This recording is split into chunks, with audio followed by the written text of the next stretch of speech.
government officials, Agriculture CS Peter Muya read the resolutions of the meeting, surrendering the aspirations of the region to the Azimio la Umoja led by Odinga.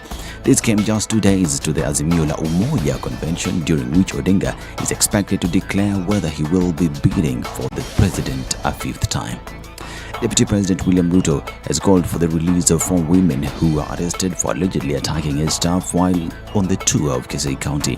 Ruto said those that deserved to be arrested were the leaders who funded the youth to cause violence. Sameta Police Chief Benjamin Rutich said the youth were arrested for causing chaos while inebriated and will be taken to court today. Meanwhile, the DP asked civil servants to stop engaging in politics and instead focus on their jobs. It is me who created the government with Uhuru Kenyatta. We hired you to work for us and to work for the people of Kenya. You have no business inciting the people of Kenya against one another. Among those who have been accused of pursuing politics are Fred Matiang'i, his PS Karanja Kibisho, as well as CS Joe Musheru and Muthui Kagwe. Ruto is expected to return to the Ukambani region today to continue with his campaign.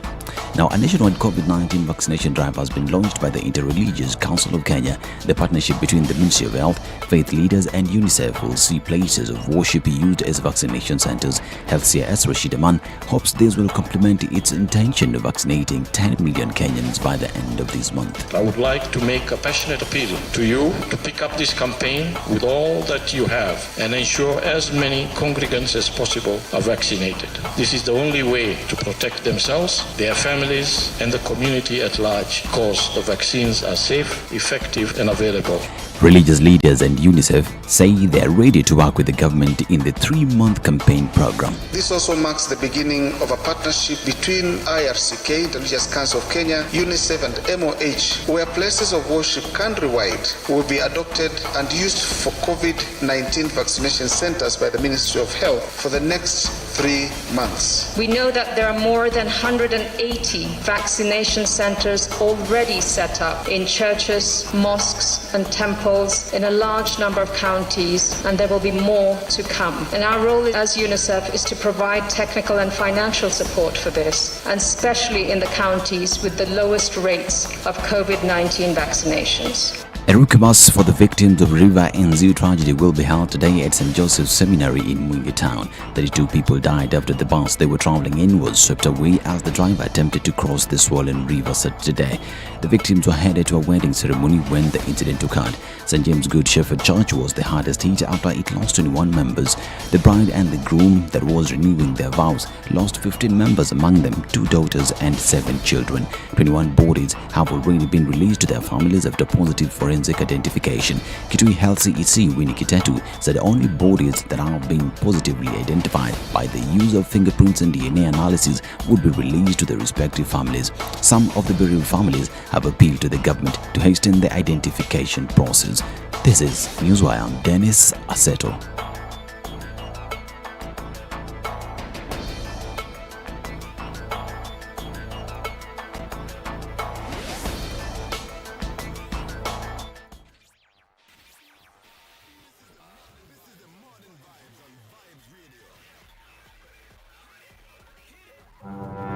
There are so many people peddling what is false, and that it bears remarkable resemblance to what is true. Politicians have their agenda, and their agenda is to use every opportunity to sell that agenda and to loot this nation. I have seen major strides that are done in this country when we talk to each other as against talking at each other. We start getting back into the tribal cocoons which were put to us by the colonial powers. You know, they gave us physical freedom but not mental freedom. We're still mentally colonized today into these cocoons of tribe. Now, if you live in an area where it's difficult to find a dog, He's a goat.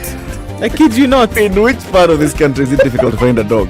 So that you resort. Nafandi umbo yako iko na nini umba special. This is the Situation Room, the only way to start your day.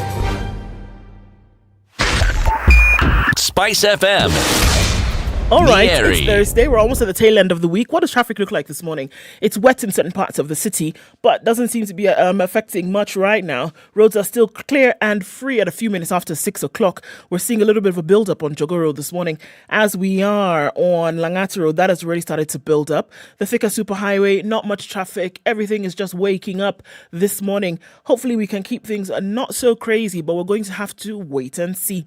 In the CBD, also building up a little bit, then going out towards Westlands, we're looking at James Gishuru this morning, already piling up, spilling over to Waiyaki Way. Not to forget, you can use the bypasses. Red Hill Link Road is looking good, as is the Southern Bypass this morning. The Eastern Bypass, not clogged just yet. A little bit of traffic on your way out from Utawala. We're going to watch out for that one as well. Shall we talk? Let's do that on SpiceFM KE on Twitter. Text 40127. It's Thursday. Let's keep things moving.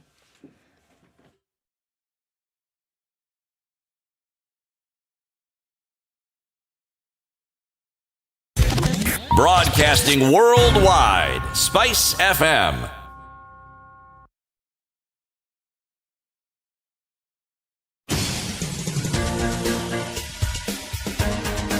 This is the Situation Room, the home of hard-hitting political commentary and penetrating insights about the state of the nation. This is a talk radio experience like no other. The Situation Room, a place for hard truths, debates, and elevated conversations. The Situation Room, witty, political, engaging, deep, controversial. In the room, we have C.T. Muga, researcher, academic, seasoned political observer, a fountain of wisdom in these politically uncertain times. Ndu Okoh, Nigerian by birth, Kenyan by choice, communications expert, Pan-Africanist, a truth seeker and believer in people power, and Eric Latiff, agent provocateur, the man in the chair, seasoned journalist, news hound. Hello, how are you doing? The 9th day of December 2021. It's 9 minutes after 6. Welcome to Kenya's biggest conversation. Happy Thursday, happy first Friday of the week. There are people to whom today is the beginning of a very long weekend. Others, it's the beginning of Christmas. From this day on, they're in Christmas mode. Shut down. Yep. Until next year. Essentially, the month is over, isn't it? Oh, yes. Yes. Oh, yes. Oh, yes. It is. How you doing, City? I'm actually doing very well, thank you, sir. Good. Welcome to the show. Eric, thank you very much for welcoming me to the show. I appreciate the welcome. Huh? Yes. Okay. Asante sana. Ndu, Good morning, Eric. how you doing? I'm fine, thank you. You well? I am. Good. How are things with you? My things are good. Super. Well, things with me are good. Everything is okay. We understand. Yes. We get it. Yes.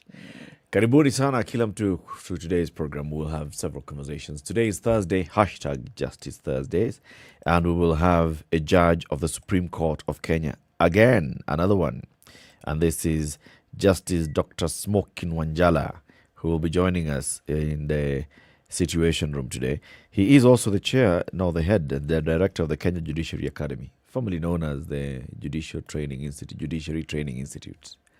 So, the Kenya Judiciary Academy. So, he'll be coming to tell us, all right, so what are they doing? What are they training? Whom are they training? Remember, the person who was the representative of the Judicial Workers Association was with us, and he was telling us this training institute, it's extending to all cadres of the judiciary, and it's important.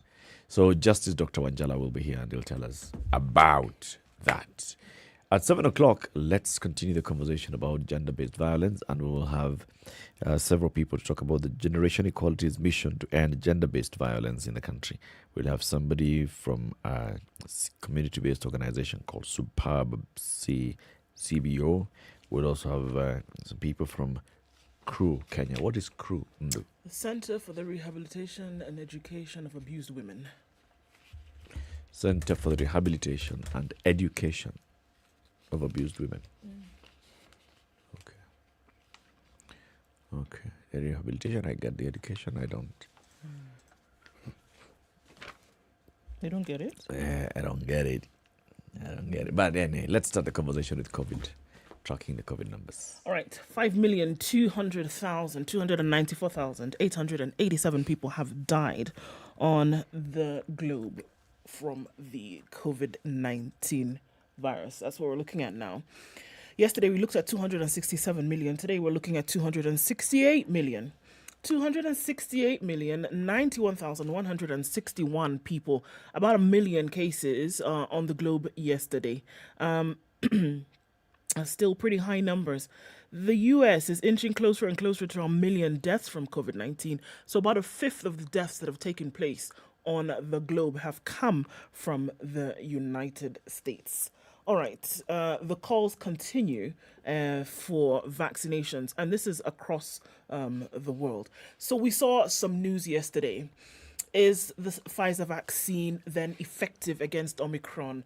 Are we looking at the possibility that this particular variant then you will not have enough protection had you taken the... And then is it necessary to have 3 boosters when it comes to protecting yourself from further variants? The conversations are now all up in the air like balloons, and everybody's saying, okay, so what exactly are we looking at here? Do you need more than 1 booster? Do you need a booster every 6 months? All the work that Pfizer has done in terms of coming up with this, was it then worth it at the end of the day if it's not going to protect you? It's a lot of speculation. Big Pharma has made a lot of money when it comes to vaccinations. Indeed, however, are they effective is the big question now. Turns out that the conversation still is strongly so on the side of still go out and get vaccinated. It'll do you more harm. Rather, it'll do you more good than harm. All right. And then there's still a small matter of Pfizer being accused of funding lies about AstraZeneca's jab. In order to get people to Channel go 4 their documentary way. that's alleging that. So they were playing underhand games. It begins, doesn't it? Oh, yes. Yes. It begins when we will be hearing more and more and more. I'm sure there's more to come out of the closet in terms of all of this. Most certainly. But you know, one of the things, though, that I've always found particular and peculiar when it comes to the world of research is what is known and isn't spoken of.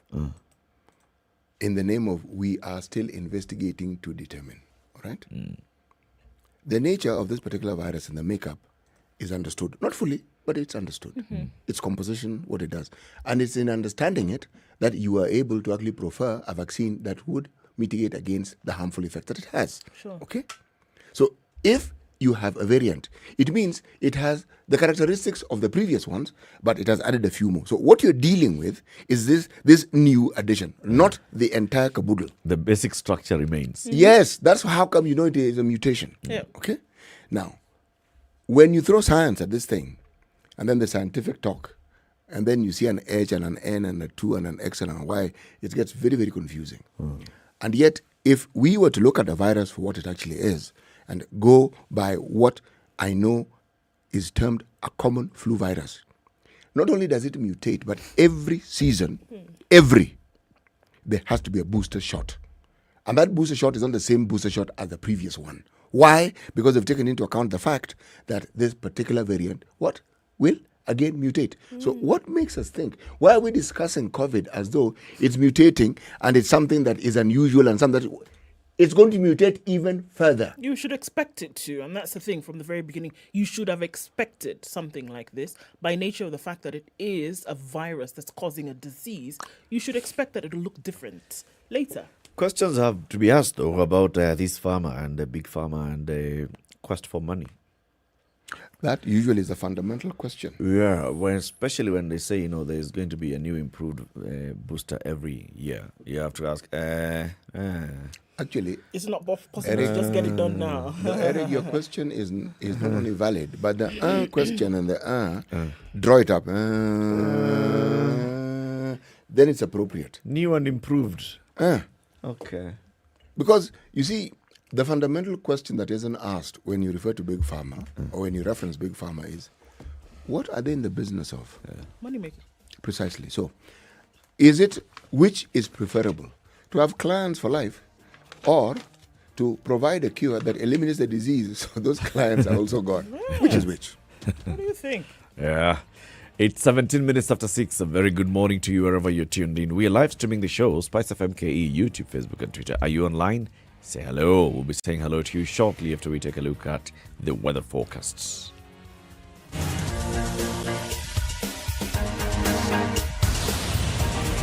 This is the Situation Room, the only way to start your day. Spice up your life 24/7 around the world non-stop. This is Spice FM. Famous, the secrets we keep, live La Liga action. Offer Showmax Black Friday special imeingia. Lipa for 1 month and get a second month sare. Yani 2 whole months of the biggest shows in Kenya na English Premier League futa and lots more. Zote kwa one low price only on Showmax. Offer inachomoka soon, so sign up chap at showmax.com. Hello. Halo, umesikia? Nimesikia nini? Hujasikia habari? Hebu acha nikuambie. Kile kimetokea. Hello? Hello? Hello? Don't wait for hearsay. Dial *550*1# to read the Standard e-paper from the convenience of your mobile phone for only 20 shillings from your telecom line, and stay up to date for Okay, so we're looking at a reliable sprinkle in certain parts of Nairobi, mostly cloudy conditions for this morning. At 16, highs of 24 and lows of 15. It's cloudy at 15 in Nakuru City, highs of 26 and lows of 15. Nyeri is partly cloudy at 13. That'll be the low today, going to highs of 23. And Eldoret is mostly cloudy at 15, highs of 25 and lows of 14. We're looking at light rain in Mombasa at 25, highs of 31 and lows of 24. It's also raining in Malindi at 26. We'll see highs of 31. Kisumu is mostly cloudy at 20, highs of 30 today. And in Kakamega, we'll see highs of 30 as well. It's partly cloudy currently at 18, and we'll see lows of 16. Mostly clear conditions in Kampala for now at 21, highs of 27, and partly sunny already in Dar es Salaam at 25. We'll see highs of 31. Johannesburg is clear at 15, highs of 24 and lows of 14. We're looking at clear conditions in Lagos at 26, highs of 33 and lows of 25. 24 in Kinshasa, clear morning, going to highs of 33 today.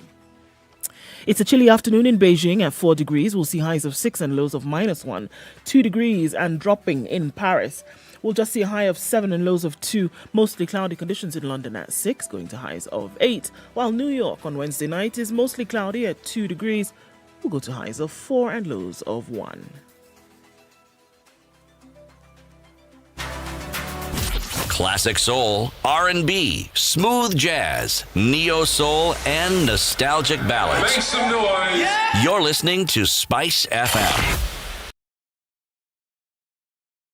Mature, intelligent talk every morning. Spice up yourself.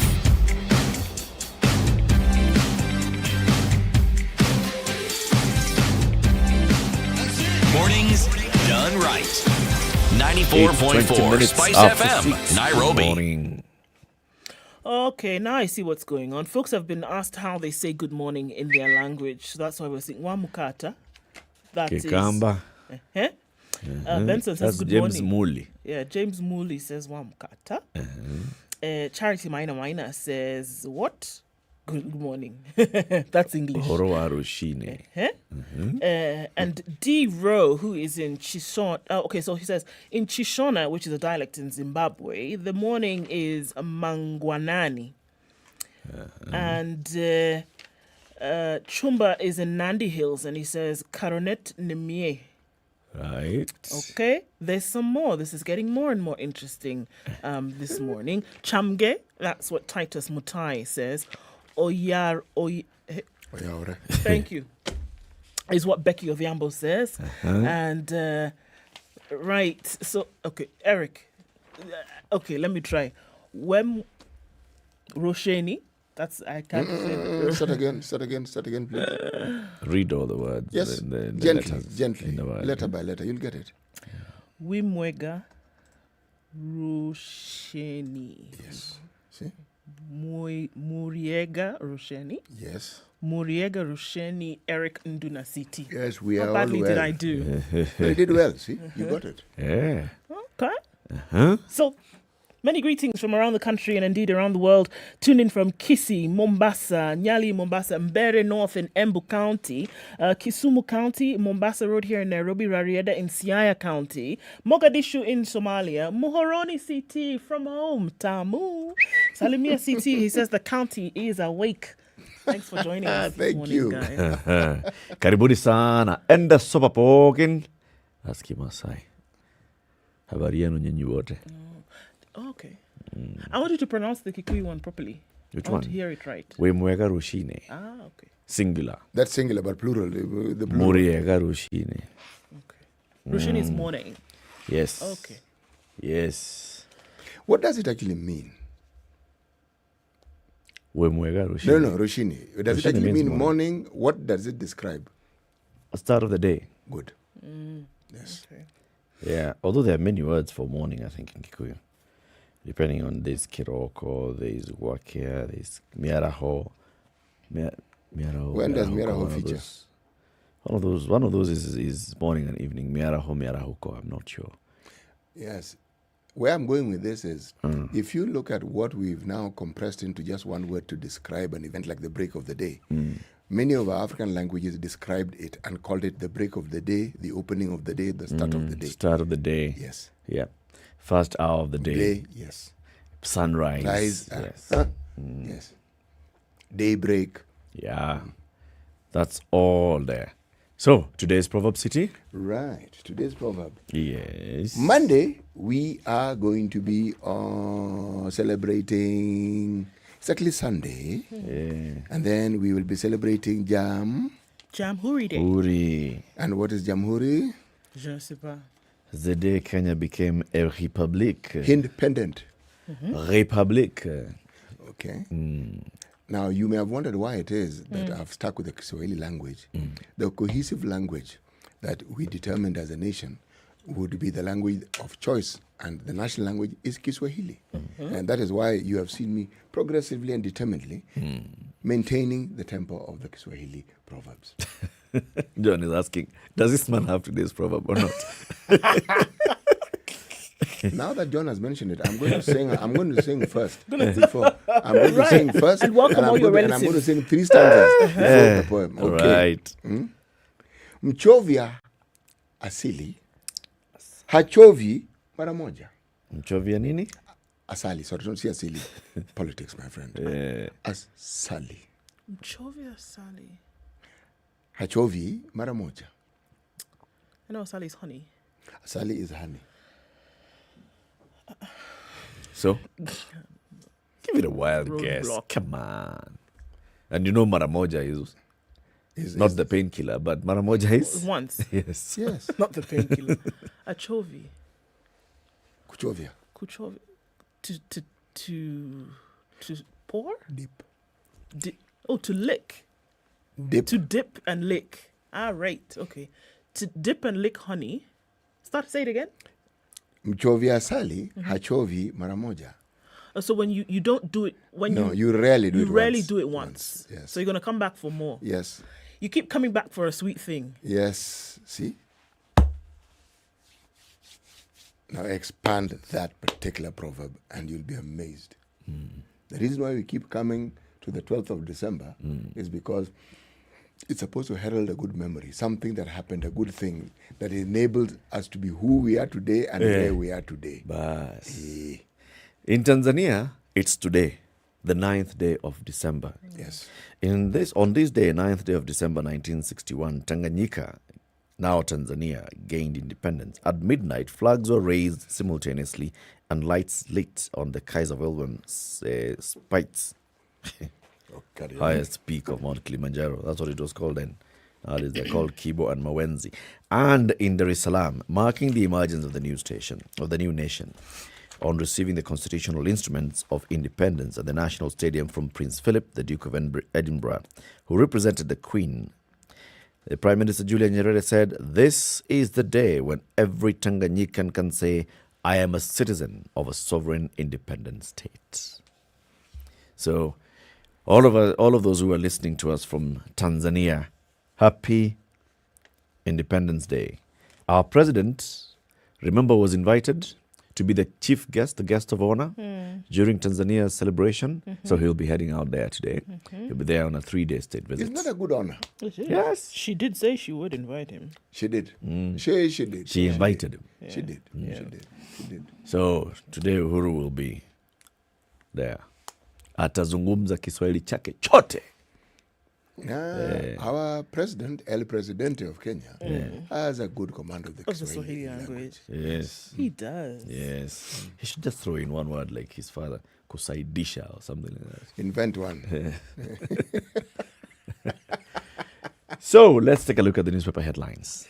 And as we do that, remember you can get the Standard e-paper on standardmedia.co.ke. For only 20 shillings every day, you get access to all the content in the Standard paper, and including the daily free Sudoku, crossword puzzle, and access to the Standard Media archives. So, as you're going towards Christmas, ugali is going to cost more as cartels hold sway. Christmas tunakula chapati. Oh, so we don't even bother with this. Nawali. Nawali. Let me just burst your bubble just a little bit Wapandisha ni more. sawa, sisi tunakula chapati sisi. Chapat. Kenyans will have to dig deeper into their pockets to put ugali on the table this festive season for those who will not be eating chapat.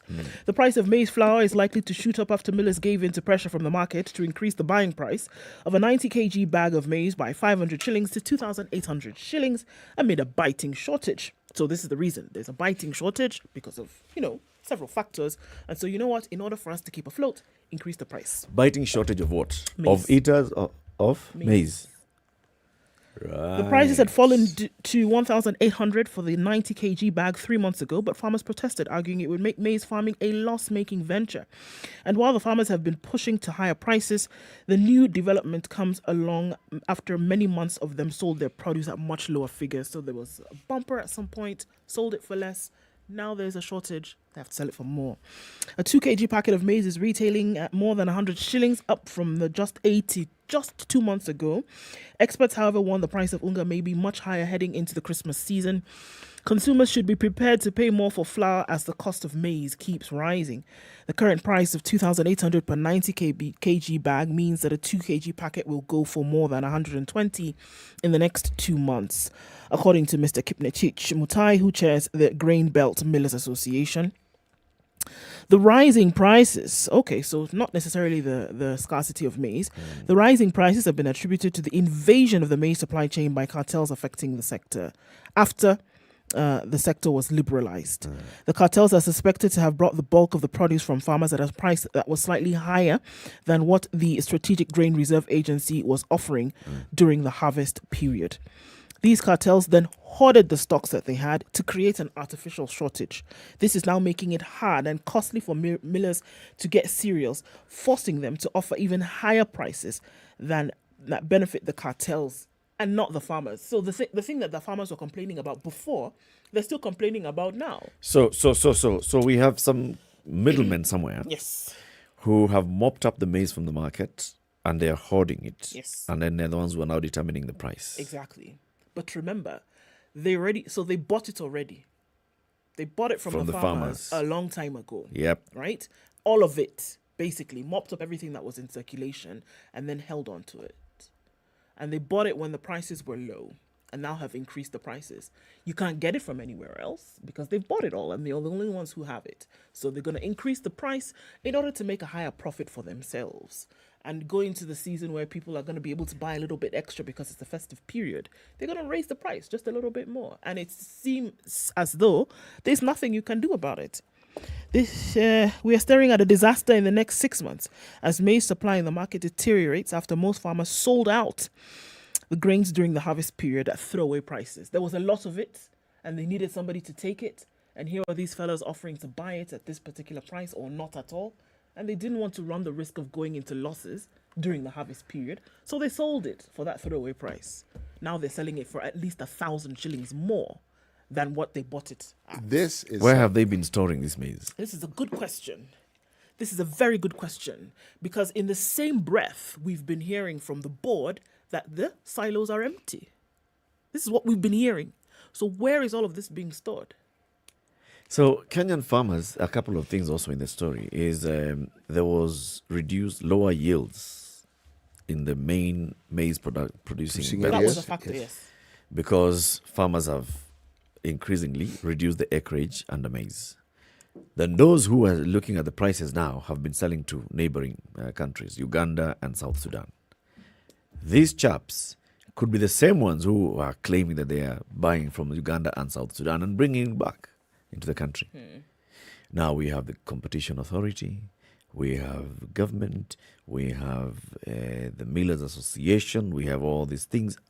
How do we just find ourselves always? I mean, it's if you look at this cycle, what we are looking at now is opening the floodgates, and I'm just going to call it out here. It's opening the floodgates for importation of maize because there is maize, blah, blah, blah, this and the other. So in order to stabilize the prices, so let's allow some importation of maize. It happens every time we are going into an election. Yeah, and you're going to throw your hands up and say, look, we are going into an people election. can't afford it. Let's bring in some more so we can stabilize, to stabilize the price in the market. So we're going to open a window of duty-free importation for a of certain maize. period. Yeah. In fact, And the people who are going to duty-free import the maize are already... If I may just throw my hat into this particular ring, even as this discussion is taking place, countries that have had bumper harvests of maize and are selling it at dirt cheap prices have long been identified. I will not be surprised if we hear the story of this nature surrounding sugar. Yep. And you'll find it's sugar coming. Yes. That's definite. Yeah. Sugar that is already on the high seas and the negotiations are still going on, waiting for the sort of legislative hurdles to be overcome, and then boom. And just here over the hill, let's just, I mean, as it is, if you're looking down south, coming out of Madagascar and Seychelles and Mauritius, just here, coming out of Somalia, this is what we're talking about. Just wait, in the next 2-3 months. No. You're taking it far. This December, you know the window will something? be opened. Yes. And it will close sometime end of January, mid-Feb. Yes. Not enough time for anybody else to figure out what No. If you want to understand the concept and the operationalization of cartels, please observe this particular space carefully. Right now. You'll see how it functions. And you know what will be in the name of, elections need money. Yeah, but then also the explanation that will be clear in the minds of many a Kenyan who are consuming these things is that, to help you, it's for your benefit. Exactly. I mean, the prices are really going up, and we got to bring it in to help you out. Yeah. It's 26 minutes to 7. Time for us to take a quick break and take a look at the traffic.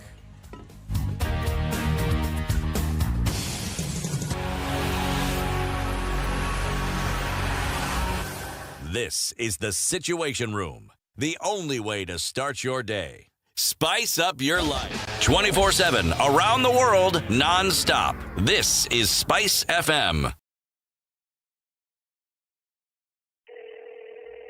Hello, you've reached the Wish hotline. Your wish is our command. Hello, neza make a wish? Unaweza. What do you want to wish for? I wish ningeondoa stress ya storage, packaging na shipping to my customers so I can focus more on growing my online business bila hizo hustles. Try Sendy. Sendy? Yes, Sendy. You can download the fulfillment app and begin fulfilling with Sendy today. Always wishing for a solution to manage your operations? Sendy Fulfillment is here to bring your wishes to life. We pick, store, pack, and ship your orders to your customers bila stress. Download the Sendy Fulfillment app today. Do more with Sendy. Bro, na si watu wamejenga manyumba hii area. Kwanza angalia ile. Are you seeing that roof? That color? Sio ni nyumba mpya? That's not a new house, bro. That's a Covermax roof. Covermax? Covermax. It's more than just a roof. It's color that lasts. Ukiweka, umeweka. So whose new house is that anyway? Really nice. Niangu. How's that possible? Good choice from me. Covermax didn't let me down. It's good to have a long-lasting roof when you have a family, you know? Covermax roofing sheets with advanced color coating technology. A quality product from Mabati Rolling Mills. The events of the past 2 years have seen the Christmas season lose its charm and excitement, but all that is in the past now. This December, Taste the Season is bringing back the spirit, the joy, the essence of Christmas with a Kenyan twist. Taste the Season invites you, your family and your loved ones to the Junction Mall, Nairobi on the 10th, 11th and 12th of December for Taste the Season, a very Kenyan Christmas directed by Atemi Oyungu with music by Eric Wainaina and produced by Sheba Hast. Get your tickets now on Ticket Sasa. Come one, come all, and let's make merry and have a jolly good time. All guidelines building set by up the around Ministry of most Health. parts of the city today. We're looking at a little bit of traffic already building up on Langata Road. A couple of days has looked a lot better coming off Langata Road, and we're looking at that roundabout then joining Langata Road and Lusaka Road heading out towards the Nyayo Stadium. That also looks like it might get to crazy status in a very short time. Jogo Road getting out past the Makadara train station and then towards the City Stadium roundabout, also building up this morning. We're looking at traffic on the Thika Superhighway, and as you get to that junction coming from Kiambu Road at Muthui Square, there's a heavy build up there. There's bumper to bumper traffic. We're going to have to look out for that one. Juja Road also doesn't look too pretty right about now coming out from Outer Ring. So that whole connection slows things down considerably today. But guess what? The bypasses are looking pretty good. Southern, Eastern, Northern bypass, then going out then towards Pipeline also looks pretty good. So Kenha has told us that we're going to see some crazy traffic on Mombasa Road the next couple of days. They've told us it only lasts until the 15th of December. But we're going to have to wait and see.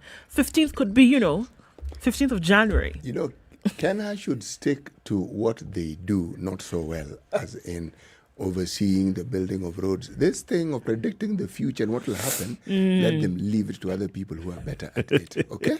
Okay. Stop mentioning dates when things will happen. As for there being chaos on our roads, there is already chaos. Now there's going to be chaos. Yes, give us an estimate. Will the chaos we see be multiplied by a factor of 2, There's 3, no or point. 4? Chaos reloaded is Yes. what we're looking at. I here. think It's going to be- you've got where I'm going with this, Eric. Just keep quiet.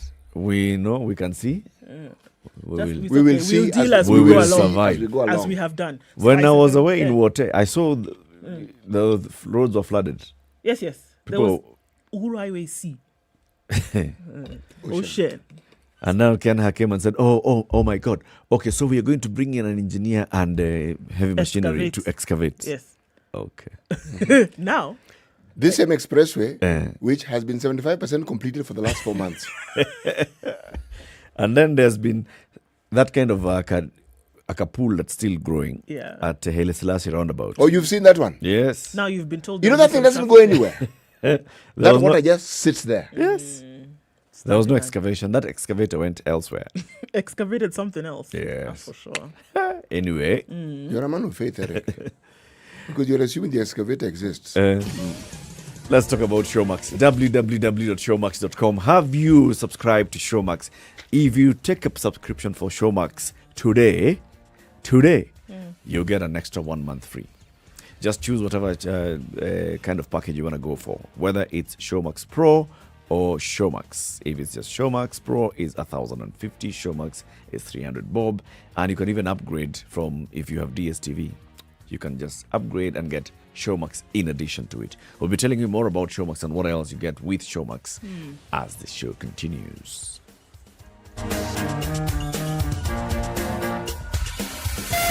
Spice FM, Malindi.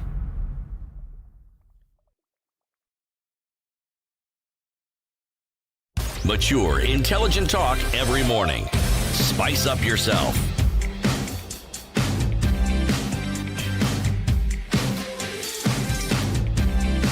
20-7. So the front pages of the Standard and the Nation today have this story of miracle of miners rescued after 6 days. 6 days in cold, dark earth belly. One of them says, a survivor, we sat inside the shaft and even walked in a bid to ease the tension as we waited to be rescued. Shikuku, who was deeper inside the shaft, is still alive. We communicated with him as we were being pulled out and assured him that all is going to be well. So this is a story of several miners who basically just got stuck in this particular mine. Let me read the story. They are focusing the nation on the story of one, Joel Ogutu, who left Kisumu for a burial in Abimbo, Siaya County 2 weeks ago, hoping to travel back home and continue with his DJ business, eyeing good money during the festive season. What the 21-year-old did not know was that his plan would take an almost tragic twist. A relative convinced him that mining could earn him enough money to build a house.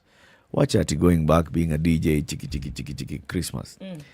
Let's just go down. Mine, you'll build a house. He immediately changed his plans and remained in Abimbo village.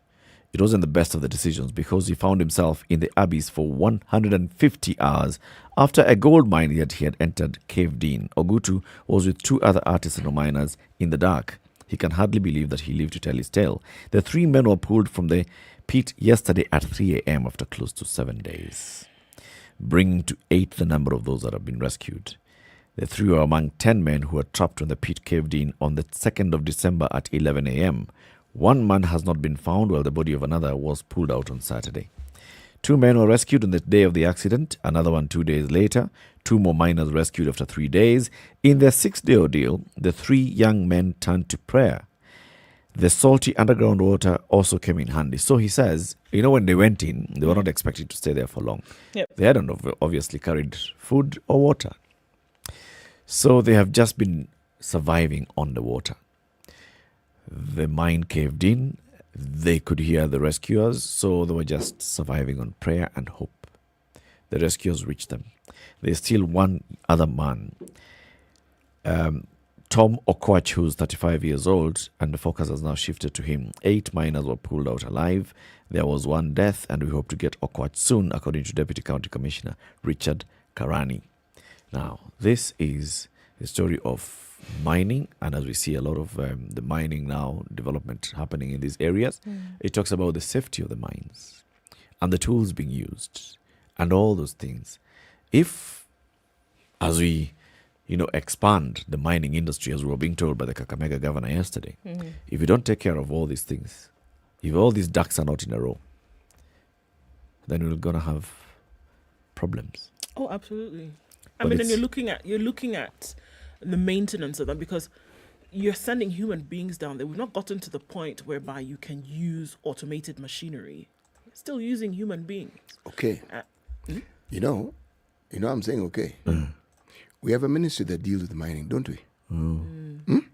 It's called petroleum and mining. All right. Petroleum is the one which we hear of more often, but there's also mining. Okay. Now, petroleum deals with something you get from the earth. Mining, same thing, just that one is in liquid form, the other one is in solid form. However, do we have stringent rules by which you can actually get licensure? I'm sure we do on paper. And do we also have policies that guarantee safety and safeguards for these operations so that the human lives are essentially given priority when it comes to their welfare? All across the region of Western Kenya, there are all sorts of makeshift mines that keep coming up. You find them in Rongo, you find them in Migori, you find them in Kakamega, now you're finding it in Siaya. Okay? One doesn't hear these stories very often, but many of them are digging for gold and other such minerals. Yeah. Now, if you visit any of these sites, my friend, there is nothing more Juakali than it. It is absolutely Juakali, and it's a free for all. So what we are reading about, this is a tip of a very huge iceberg. Yeah. The next time we have such a story, something will have caved in and 10, 20, 30, 40, 50 people will have been covered and many will have died.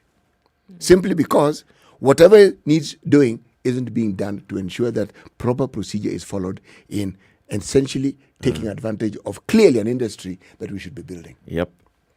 And there's the whole issue of environmental degradation as well. Remember there was a story of water being contaminated? Yes.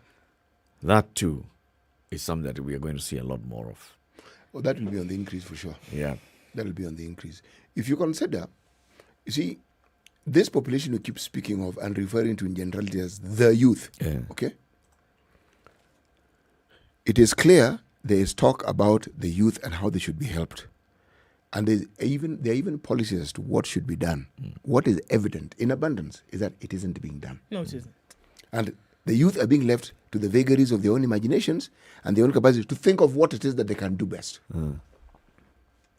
Countries that have harnessed such resources and managed them well are wealthy countries. Yep. Oh, yep. Oh, yes. Let's take a quick break before you tell us what's in the Business Daily or what other paper you're looking at. It's 6:45. This is Kenya's biggest conversation. A very good morning to you wherever you tuned in today.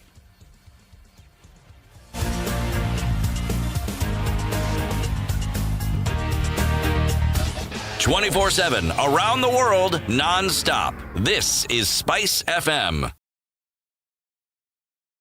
Want to add some sweetness to your life? Then look no further. Spice FM is teaming up with Dairyland to make all of the happiest moments in your life even more delicious. To win a Dairyland hamper, all you have to do is follow Dairyland on social media. That is Dairyland_KE on Instagram and Dairyland Products on Facebook. And then work on your pickup game and tune into the adults in the room from 7 p.m. every weekday for your chance to #GetWhipped with Dairyland. Get ready to start your engine. Turn up the volume and set the destination for the Two Rivers Mall for cars and music happening on the 18th and 19th of December. Come dance and drive with Digger Motors and Spice FM with fun interactive activities, including a showcase of the latest cars, motoring technology from top dealers, car service, mobile clinics, product stands, sim racing, GP karting, and music, courtesy of the Throwback Kings, DJs Nijo and Pinye, alongside Spice FM's very own DJ Absolute. All this and more only at Cars and Music at the Two Rivers Mall. Don't get left behind.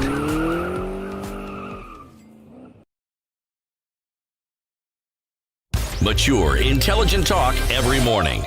Spice up yourself. 12 to 7. Wait, so Oyaore is written with a W. Oyaore. Oh, because I've seen two people. Becky Othiembo wrote Oyaawre. Yes. And Arnold Ondigo is also writing the same way, spelling it the same way. Oyaore. Oyaore. Oyaore, not Oyawore. So it isn't But Oyaore. yeah, but remember also, the Luo language does have its own fair share of dialects. So depending on which part of Luo Nyanza you come from, there are people who pronounce it with a W and there are those who pronounce it with an O. So I will not say that one is righter than the other. Okay. But one could be wronger. What's in the papers? What are you looking at? What I'm looking at, and it's something maybe we're going to be looking at to discuss. I'm looking at, it's the headlines of the Standard and the Star. Okay? Mount Kenya team says yes to Raila and list of demands. Uhuru men throw weight behind Raila ahead of big day. Okay? I looked at this and my mind went back to all the meetings that have been held at Safari Park and the plethora of businessmen and women who have been at these meetings. And the one question that came to my mind, how many votes do these people command? Yes, they clearly command a lot of Kenyan shillings. There's no question about it. Tons and tons and tons and bucket loads and lorry loads of it. But how does that translate into votes? Because all this support is so that when you go to an election, the gentleman that they are all purporting to be rallying behind will require votes. Sasa unajua nini? Niambie baba, ili nijue zaidi. We have been told, in fact, you even heard yesterday, the governor of Makueni talking about elections are quite an expensive feat. So when you have a funder, you have a leg up. If you've got somebody who can offer you that financial support, then it facilitates you to go around the country to seek the votes. So they may not command directly at you know, I have an influence, I bring in 15 million votes from this region, but I bring in 15 million shillings, which will give you some good. I understand that and I accept, but I've lived long enough to have seen people with tons of money getting into an election and that money not doing them very much good. Yes, I have seen it. So I understand the money factor. I understand it takes you some way. That's what it does. Some way. Yes. Not all the way. Of course. That's really my point. And you require something that takes you close to the end. And I'm asking the question, does this support take in Mount Kenya? Not anywhere else. Does it take this gentleman they're supporting to the position that he wants to? Or, let me ask an even more pertinent question, does it lose him votes? Okay. Pertinent questions? Okay. Could be one argument or another. It could, couldn't it? Yes. Yes. Yeah, well, like you said, we'll discuss it. So tomorrow is the Azimio Day, isn't it? Yes, it's the day. Okay. So there's this story that we talked about from the courts. A woman who has been accused of tax evasion, and her daughters had gone to court and said, "Hey, wait, no, we are not shareholders and directors of this company. We resigned and left a long time ago." Okay, this is the story of Mary Wambui Mongai, the elusive woman in the 2.2 billion shillings tax evasion case. So the nation has actually gone further to talk about this particular lady, and they say, those who know Miss Wambui say her present fortunes are a sharp contrast to her very humble upbringing in the remote village of Gashika, Gatondo South, where her parents still live to date.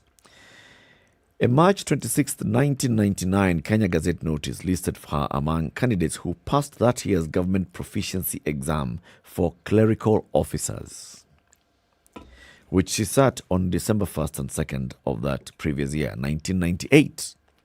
So, March 1999, she's gazetted as somebody who has passed the government proficiency exam for clerical officer. The notice further indicates that she was stationed at the Ministry of Health, from where her fortunes began to grow over time to the point of being appointed to sit on the board of Kenyatta National Hospital, an appointment that was revoked in April 2015. Her deep connections, according to this story, in the Jubilee administration allowed her to bag big government tenders. She's among the wealthy Kenyans who are bankrolling Jubilee's 2017 polls. The tenders include KEMSA contract worth 90,000,000.000.00. Good grief.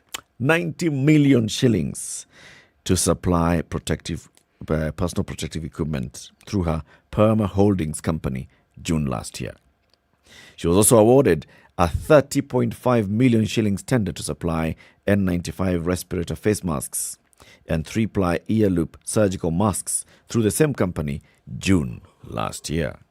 She also reportedly supplied the military with cereals, uniforms and boots, as well as other items to other state departments.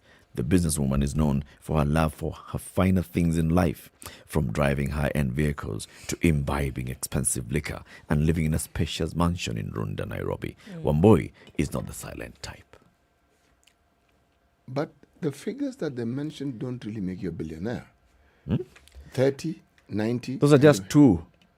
Yeah, These are examples of what she regularly does. We're talking about in June alone of 2020.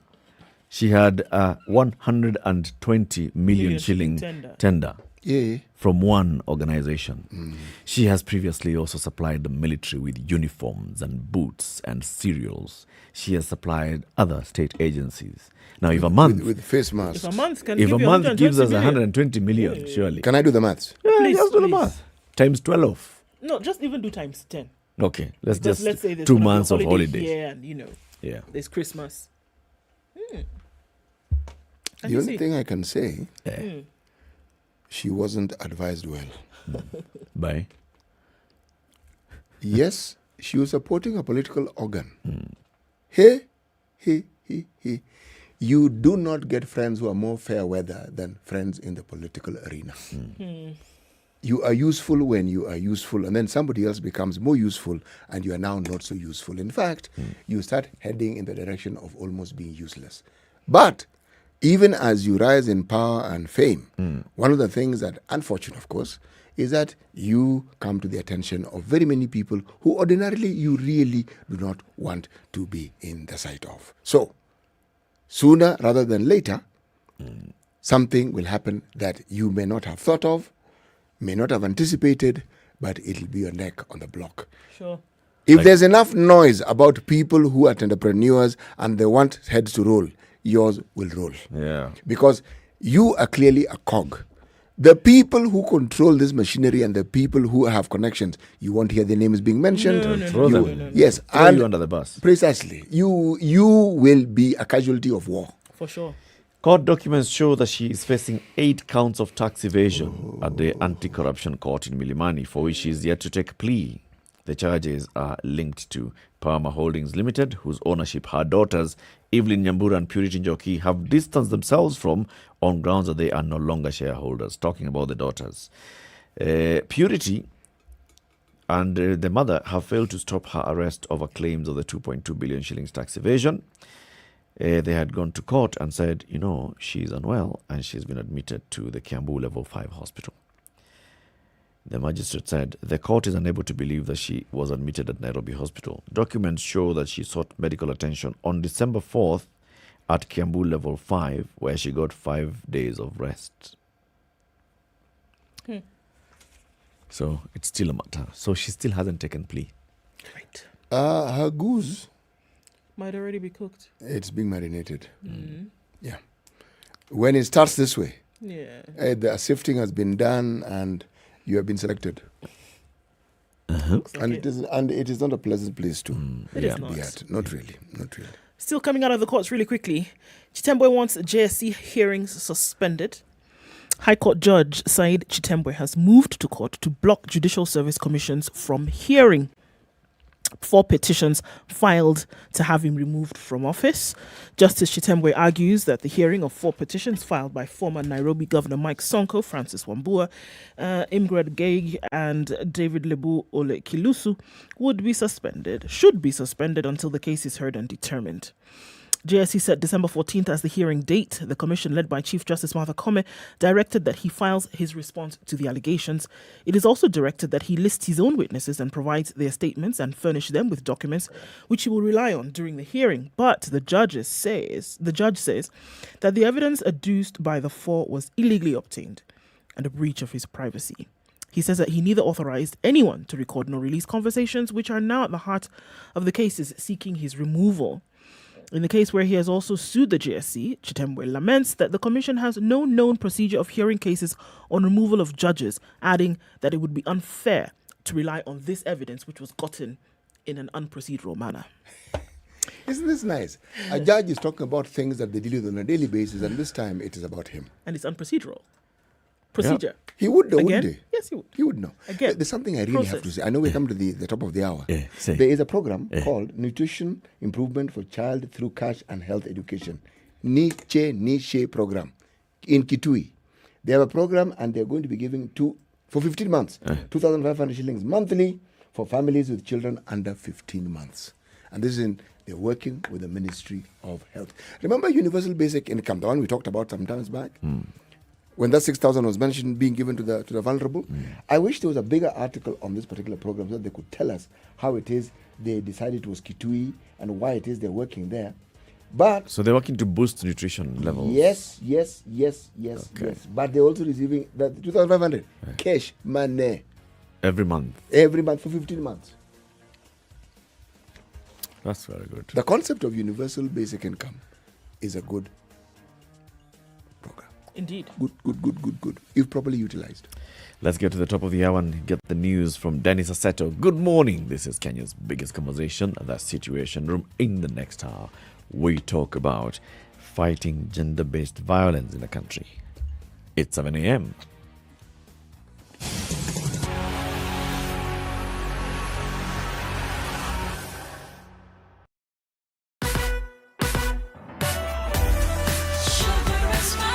The latest news from around the world. 94.4 Spice FM.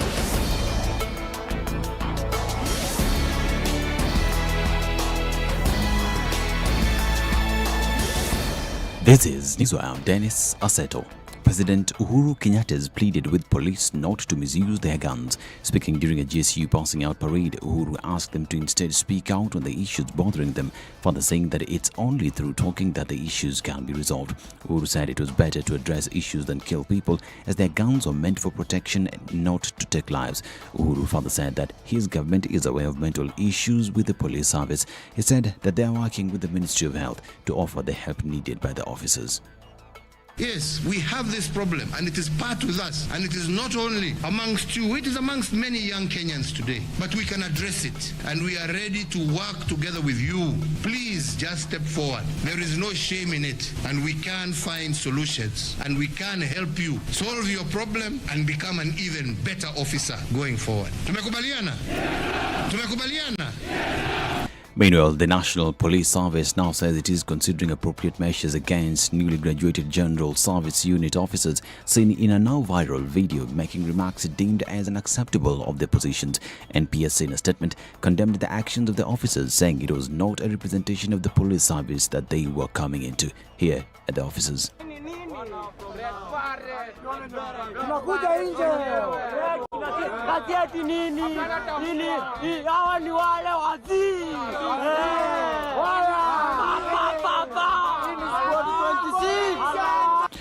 Now, the Mount Kenya Foundation has endorsed the candidature of ODM leader Raila Odinga in next year's presidential election after months of vetting various presidential hopefuls.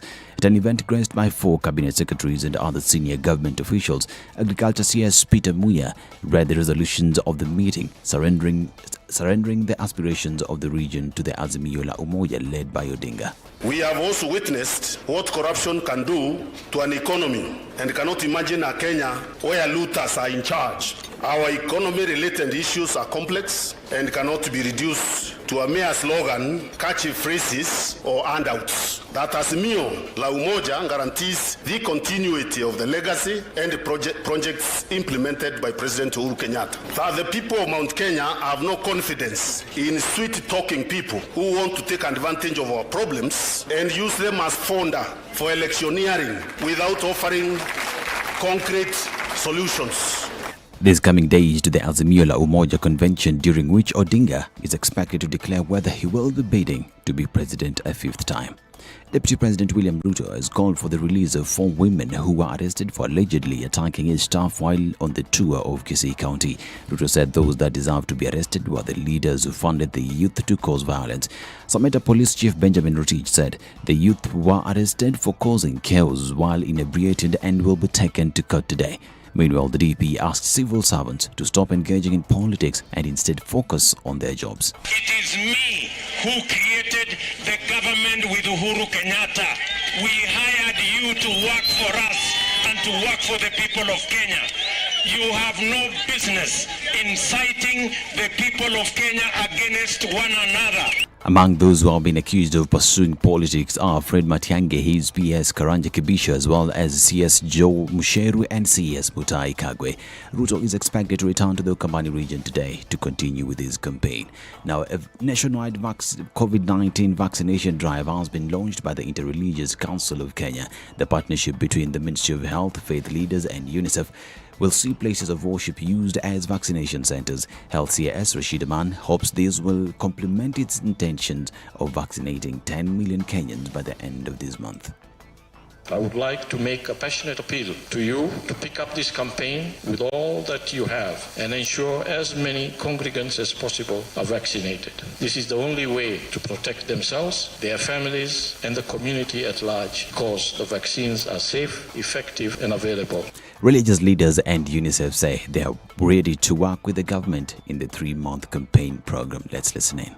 This also marks the beginning of a partnership between IRCK, Intelligence Council of Kenya, UNICEF and MOH, where places of worship countrywide will be adopted and used for COVID-19 vaccination centers by the Ministry of Health for the next 3 months. We know that there are more than 180 vaccination centers already set up in churches, mosques and temples in a large number of counties, and there will be more to come. And our role as UNICEF is to provide technical and financial support for this, and especially in the counties with the lowest rates of COVID-19 vaccinations. This as Newswire and Standard Media PLC continues to urge you to get out there, get vaccinated so that together we may be able to win the fight against COVID-19 and also protect those that we love. This is Newswire. I'm Dennis Aseto.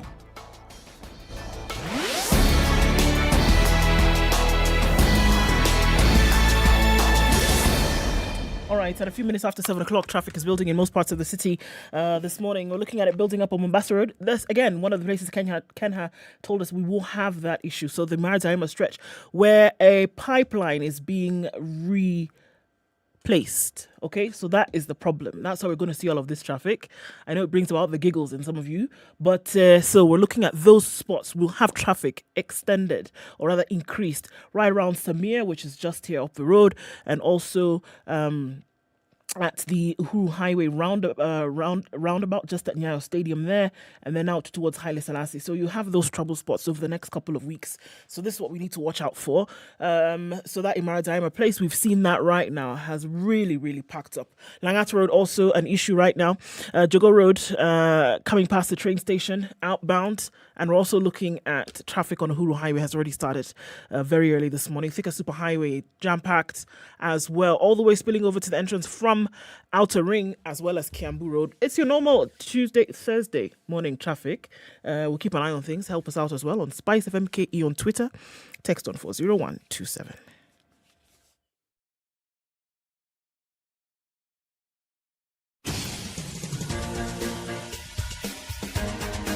This is The Situation Room, the home of hard-hitting political commentary and penetrating insights about the state of the nation. This is a talk radio experience like no other. The Situation Room, a place for hard truths, debates, and elevated conversations. The Situation Room, witty, political, engaging, deep, controversial. In the room, we have C.T. Muga, researcher, academic, seasoned political observer, a fountain of wisdom in these politically uncertain times. Ndu Okoh, Nigerian by birth, Kenyan by choice, communications expert, Pan-Africanist, a truth seeker and believer in people power, and Eric Latiff, agent provocateur, the man in the chair, seasoned journalist, news hound, a man who believes in punching up, not down.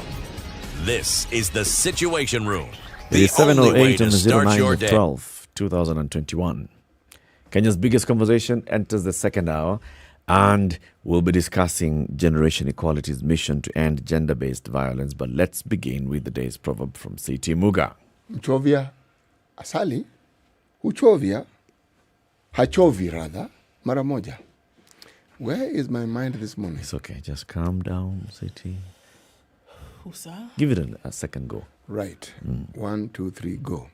Mchovya asali, hachovi, mara moja. Which of those words is giving you some difficulty on your mind? The mchovya and it's hachovi. Mchovy. There's mchovya, then mchovyi, and then this one is mchovya, then this one hachovi. Yeah. But I've got the hang of it. Right. Mchovya sali, hachovi mara moja. Yes. In English? Directly translated is one who dips the finger into honey does not do it only once. This one is cryptic. It can be. It can be very cryptic. And it's universal, so take your pick. Ukichovya sali. Now the assumption here is that you chovya and you lick. You dip and you lick. Actually, the whole purpose of it, if you dip your finger into a honey pot or into honeycomb, it's specifically so that you can taste the honey. Rarely do you dip your finger into the honey pot or the honeycomb so that you can smear your face with honey. No, rarely. So. Okay. You agree with all that? Yes. Ndu? Hey man, she's nodding sagely. She's remembering many things.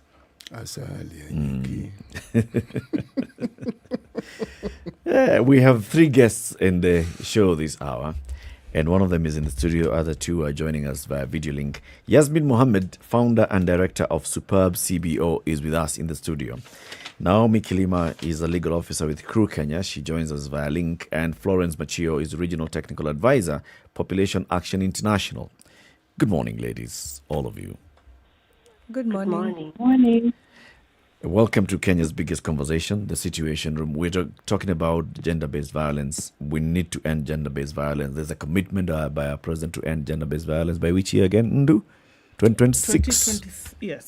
So, that we shall have no cases of gender-based violence in 5 years' time. 4. So generation equality is what we'll be discussing. Let's first of all understand the organizations that are represented this morning. Yasmin, you're the founder and director of Superb CBO. What's that? Yeah. My name is Yasmin Mohammed. I'm born and raised in Kibra, founder and director of Superb.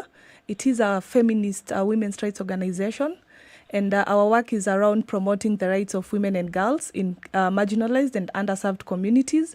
It is my pleasure to be here and looking forward to unpack generation equality and its mission towards ending gender-based violence as we commemorate or celebrate the 16 days of activism. Thank you. Okay, so what does SUPAB mean? SUPAB, it's an acronym that is aligned with our objective, which basically mean we are working towards creating a safe space for women and girls living in underserved communities to be persistent, empowered, resilient, and bold. Yes. Okay. We'll be talking more about this as we continue the conversation. Naomi Kilima, you're the legal officer at CRU Kenya. And we were talking and asking each other earlier. We know about CRU. We know CRU for very many years. But what does CRU stand for? Thank you very much. CRU stands for Center for Rights, Education and Awareness. Mm-hmm. We are an NGO that actually works with a feminist organization. We promote women and girls' rights in Kenya by giving them various services, especially to survivors. We give them legal assistance, and we also give psychosocial support, including empowering them to get a livelihood. Okay. And Florence, Population Action International. Mm-hmm. Introduce us to the organization.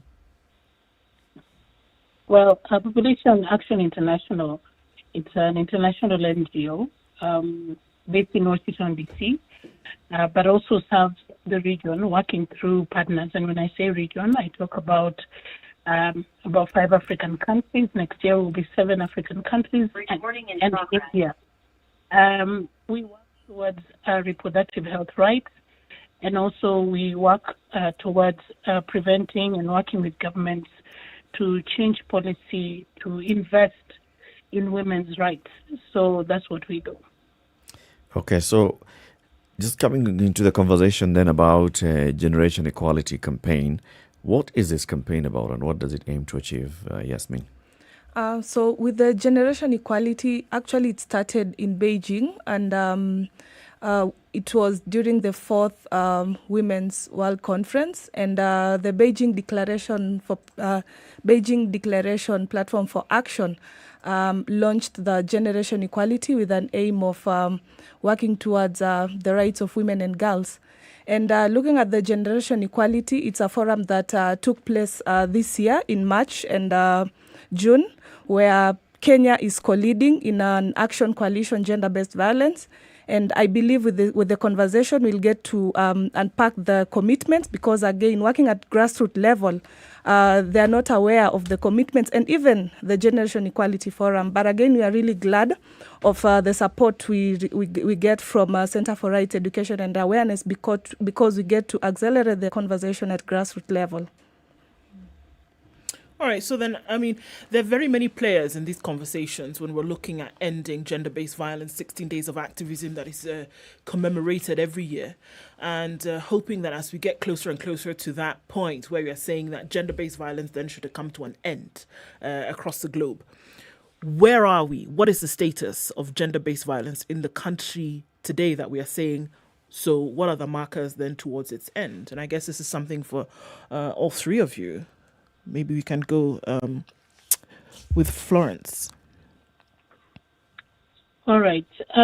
Where are we? I want to take it from around 2017, 2018, when women's rights organization, CRU, and others, came together to really push it down to the policymakers and duty bearers, and talking about a multi-sectoral approach to end GBV.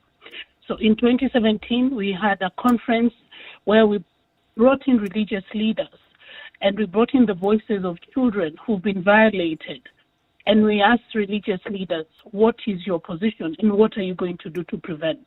What are you going to do on the pulpit? Just the way the government is trying to use religious leaders to push the vaccine. In 2018, 2019, we held a vigil, and where we asked the Interior Minister, Matiang'i, and the ODPP, and Mr. Kibicho as well, that women are being killed, the cases are taking long in court, what are you going to do? And the challenge for us was the forensics and the follow-through when it comes to investigations are the ones that fail us when we get to the justice system. And so survivors' cases take forever in court, and then people don't receive justice. What does this mean? It means then perpetrators enjoy a movement in this country. They rape here, they go to Mombasa, they rape, and they're never caught, yet the survivors are left with the scars. And then we also pushed the Minister for Health and said, why aren't we investing in psychologists within our healthcare system? Because the issue of violence, when a woman has been violated, yes, they'll go to court. Yes, probably the perpetrator can go to jail. But the scars left need, regular psychological help, which is costly if you were to look at it. Because for me, I could take a year, and maybe Naomi will take 5 years. And so that particular investment needs to come.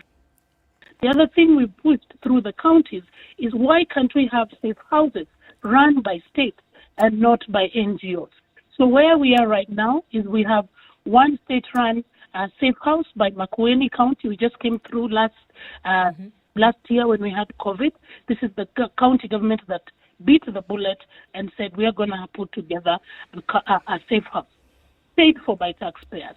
Others are coming up. Nairobi is coming up. NMS working with the Women Rep and working with the Nairobi County to build a safe house in Nairobi. And the reason we were pushing for state run is simply because NGOs cannot afford to sustain safe houses. And our taxes need to be able to protect us, especially when the government has not protected us from being violated. So that's where we are. Then the other thing Polycare was launched. We now have a system by the police to be able to help a survivor. When I go to the OB place, when somebody is reporting about their chicken, I'm not also reporting about a rape, and the policeman could be insensitive, laugh at you, and that is what stopped people from reporting at the police station. But Polycare means that I will get to a one-stop place where I'll speak to the policeman, I'll speak to somebody who will counsel me, my statement will be taken. I don't have to hope from hospital, then I hope to the police, then I go back again, which is the tedious exercise that a survivor goes through. So that is where we are. Of course, we also have the declaration by the president that we end FGM by 2022, which is one form of GBV, and of course we have this Kenya commitments to end GBV.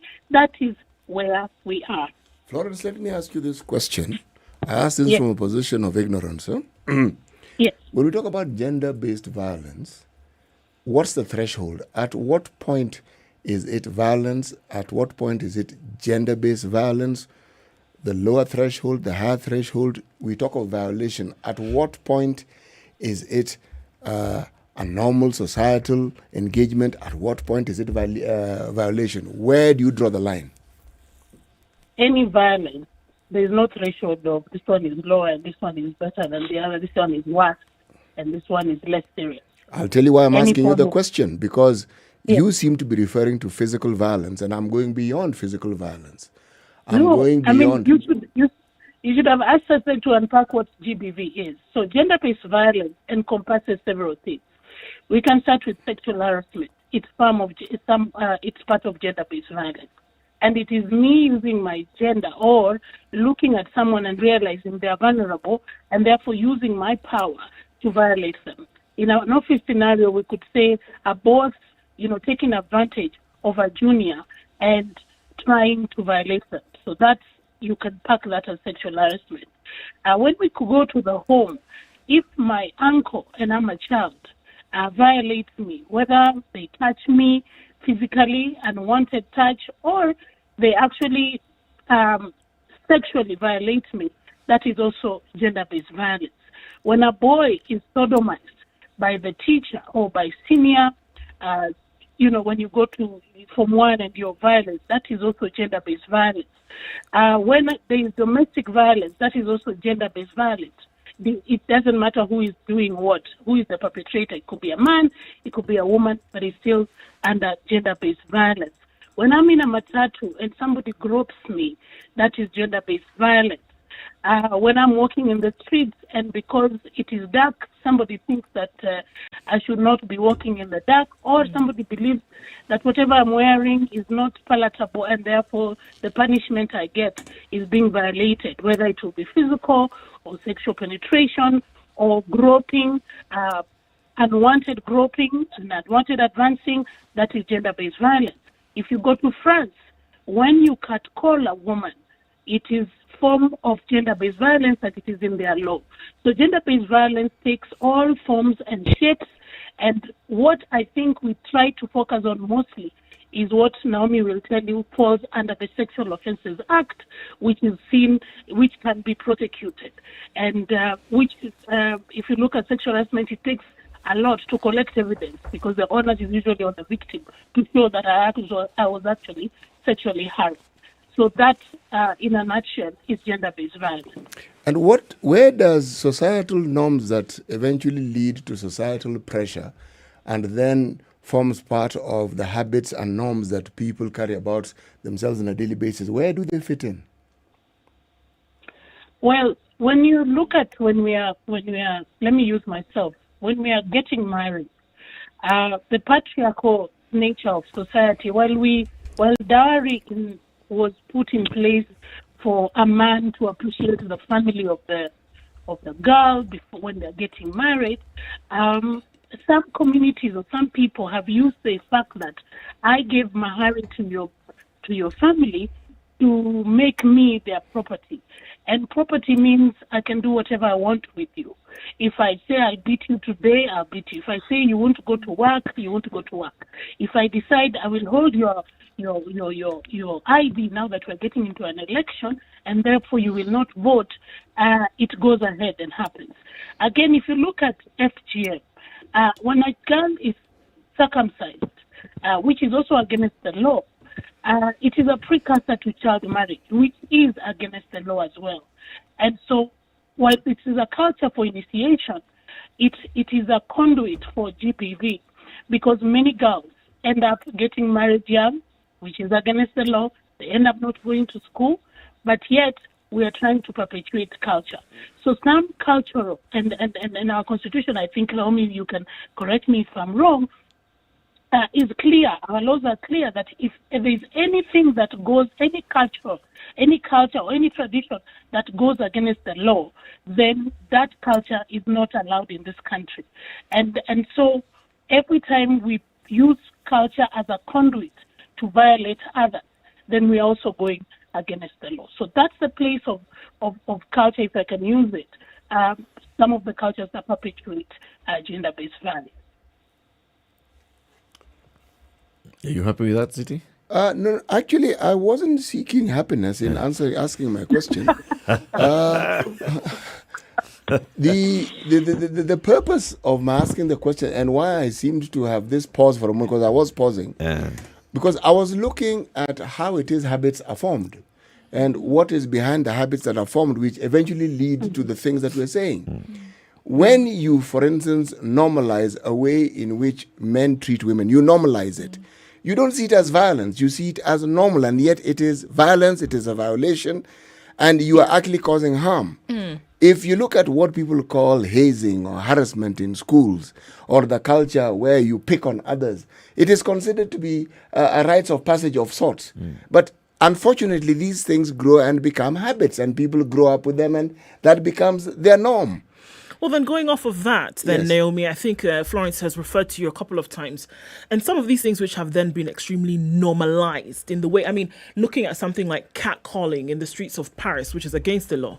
But then looking at things, and you've mentioned, Florence mentioned, groping somebody in a matatu, for example, that people would laugh off, laugh about and just let it go, or that somebody makes statements about the way in which you're dressed or where you should be at a particular point in time, or that, a young boy who has been sodomized then is not able to speak about it because he's supposed to be coming from a position of strength.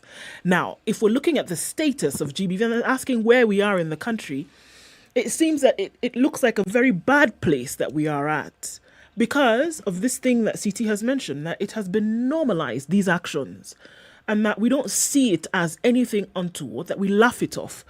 But then it seems as though we're actually much deeper in this thing than we realize, and that it will be much more difficult to get out of by this prescribed date of 2026. Yes, it is very, very true that we're in a bad place as a country, because especially that we have normalized most of the things that are termed to be GBV. I think something that Florence was trying to unpack when she was talking about GBV was saying that GBV is basically any discrimination on basis of gender. So because I'm a woman, this is why it's happening to me. Because I'm a man, there's a woman in a position of power, that is why it's happening to me. Any type of evaluation, it might be physical, it might be emotional, it might be psychological, it might be in your finances. So there are different types of gender-based violence. That is finances, physical, sexual. So long as there's discrimination on the basis of gender. The reason why we've normalized some of these things, some of them came in our cultures. Why FGM is such a bad thing right now, and we think that it used to be normal. It used to be a rite of passage for girls in the Kushite community and some of the Bantus community in Kenya. The main reason why it is harmful is because it actually harms the girl's life. It makes the girl's life more difficult. It gives her health complications. That is why there is law preventing it, because it violates one of her fundamental rights, and that is her right to choose what happens to her body, having the right to proper health. So why he's saying we're normalizing a lot of harmful things is that whatever you're doing, so long as it is discriminating me as a woman, when you grope me, I've not given you consent. I've not given you any authority to touch my body, and you do it, it's a form of violation. You are using your power to make me feel as if I'm worthless. It's just taking away my dignity. So that's why GBV is such a bad thing, because it actually affects people psychologically, making them not being able to be productive in the society, not to realize their actual potential. It makes other people just go numb. And it makes the society not move. Naomi, when one is a man in this day and age, one has to walk very gingerly when one is discussing this gender topic, because misogyny and the labeling that follow it is usually not far from anything that you say. But I am going to wade right in nonetheless.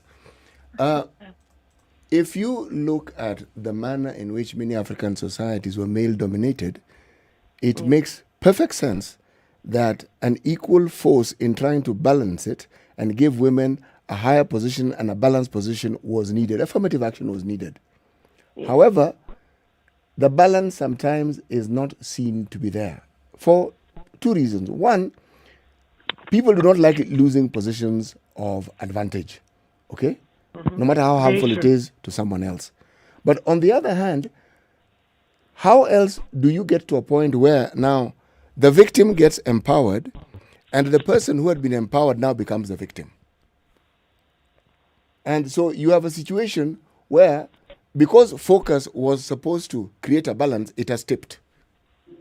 And so the conversation of balancing it now becomes center stage, but yet the momentum was on getting one side balanced. Why am I saying this? I'm saying this because I sometimes have difficulties determining who is the victim and who is the perpetrator. And I'm going to explain why. A victim somebody who you see as a perpetrator could very well be a victim. He could be a victim or she could be a victim because they've been socialized into going about their life in a certain way. They've been brought up. Around them, they've seen people doing things in a certain way, and that's what they do. So, where do we get off? How do we balance this? Because you want to get this person to understand that this thing that they have been socialized into and normal is actually wrong. What I'm asking is not an easy thing, but I'm simply saying it's a discussion that goes a lot deeper, and we all participate. Men participate in it, women participate in it.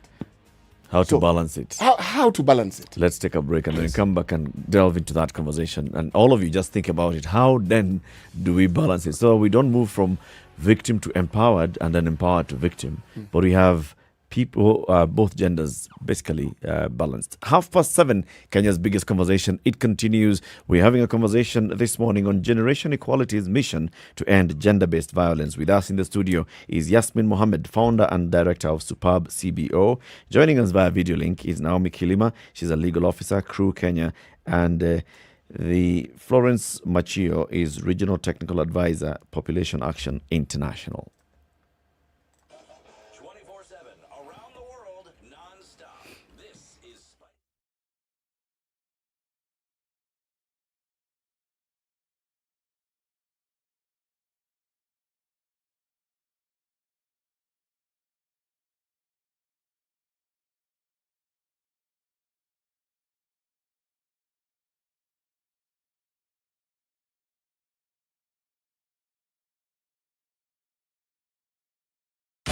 24/7 around the world, non-stop. This is Spice FM. It's the festive season, and as always, Naivas has the season all set for us. This year, Naivas Christmas Kiroko is here, and we have something special in store for everyone. This 8th to the 14th of December, choose from thousands of products and enjoy massive Jamhuri Week offers across all Naivas outlets to enjoy with Naivas Christmas Kiroko. This Jamhuri Week, you are sorted. Join me on the SpiceFM Drive from 3 p.m. to win yourself a Naivas shopping voucher worth 3,000 shillings. In Nairobi at 17, highs of 24, high chance of rain this morning, coming down to lows of 15. It's mostly sunny in Nakuru at 15, highs of 26 and lows of 14. 16 degrees and sunny in Nyeri, highs of 23 and lows of 13. At 17 degrees, Eldoret is mostly cloudy, highs of 25 and lows of 14. We're looking at that rain continuing in Mombasa at 27, highs of 31 and lows of 25, while in Malindi it's raining as well at 28, highs of 31 and lows of 26. Mostly cloudy conditions in Kisumu at 21, highs of 30 and lows of 20, and we're looking at cloudy conditions at 21 in Kakamega with highs of 30. We'll see lows of 16. Kampala's mostly cloudy at 21, highs of 27 and lows of 20, while Dar es Salaam is raining now. Clear skies disappeared, 25, highs of 30 today. 15 degrees and sunny in Johannesburg, highs of 24 and lows of 14, while Lagos is mostly clear at 25, highs of 33. And we're looking at cloudy conditions in Kinshasa at 24. We'll see highs of 33 and lows of 23.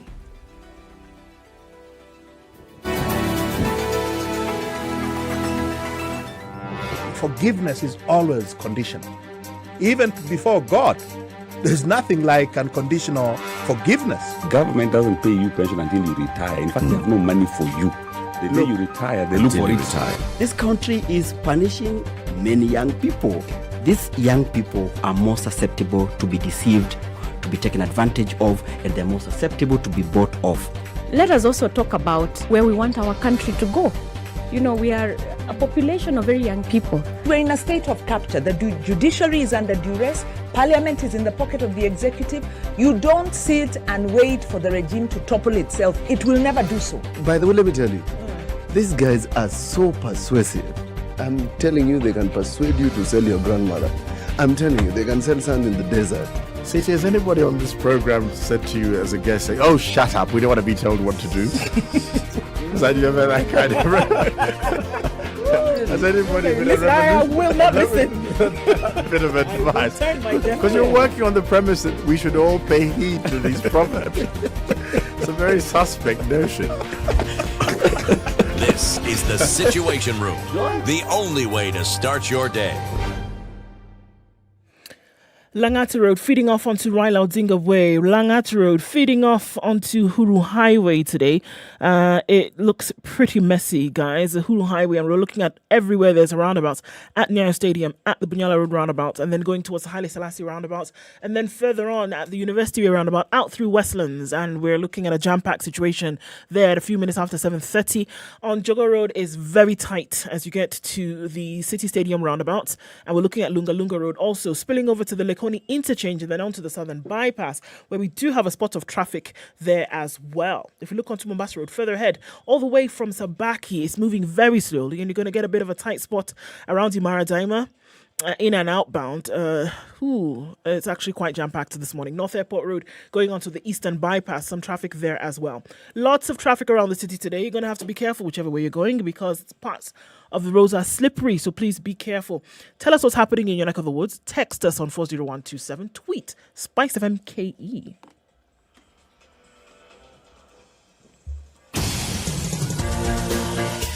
Okay, so before we come back to the conversation about gender-based violence, let's talk about Showmax, www.showmax.com. And we're talking about how beautiful Showmax would be, especially during this festive season.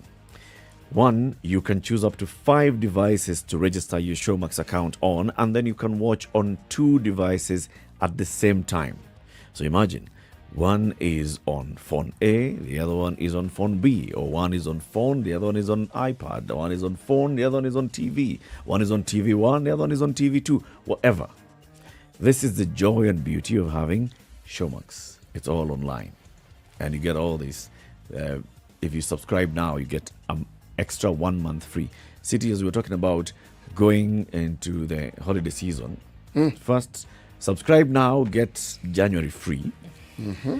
And 2, you are traveling outside town and you have access to this on 5 different devices, 2 at the same time.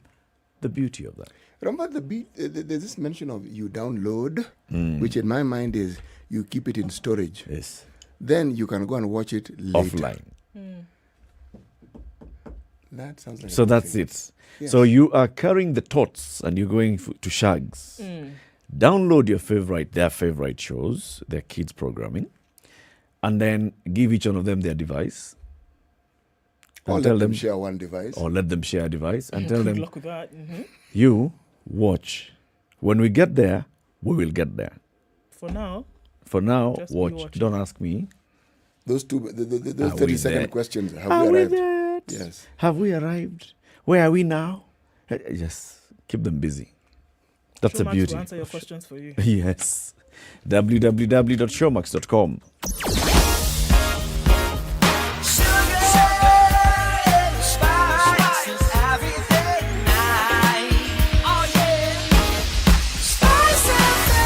Spice up your life.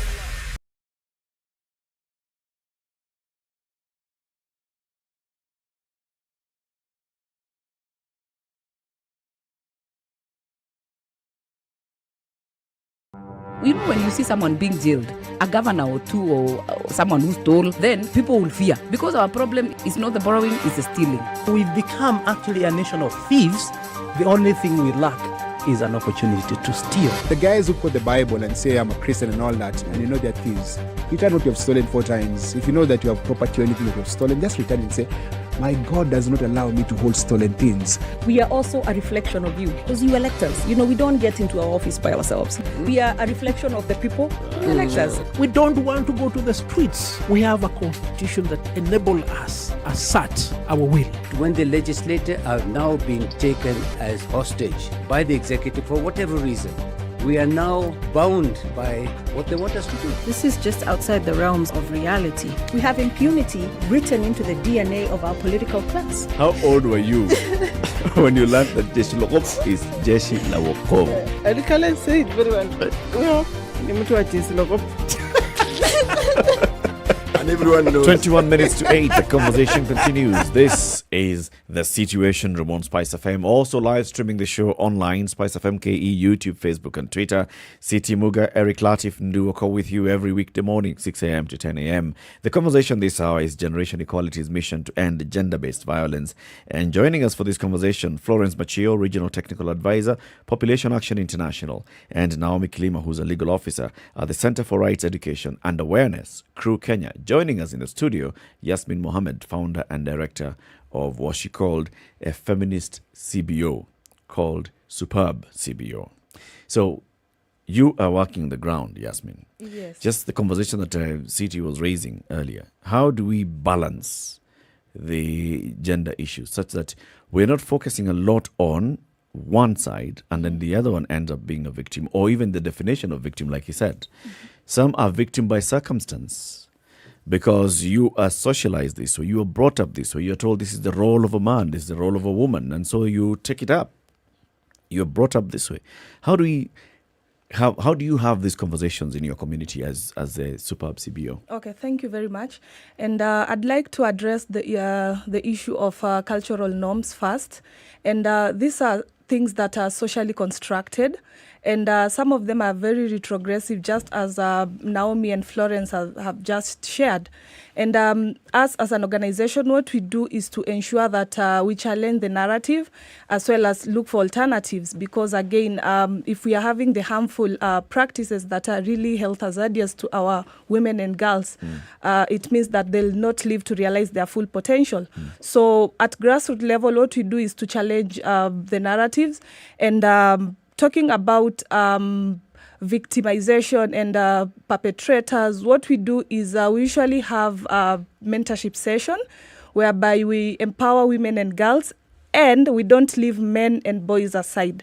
So what we do is to educate men and boys to be allies and not perpetrators, and empowering women and girls. Because again, you find that the conversation at grassroots is that we are empowering women a lot.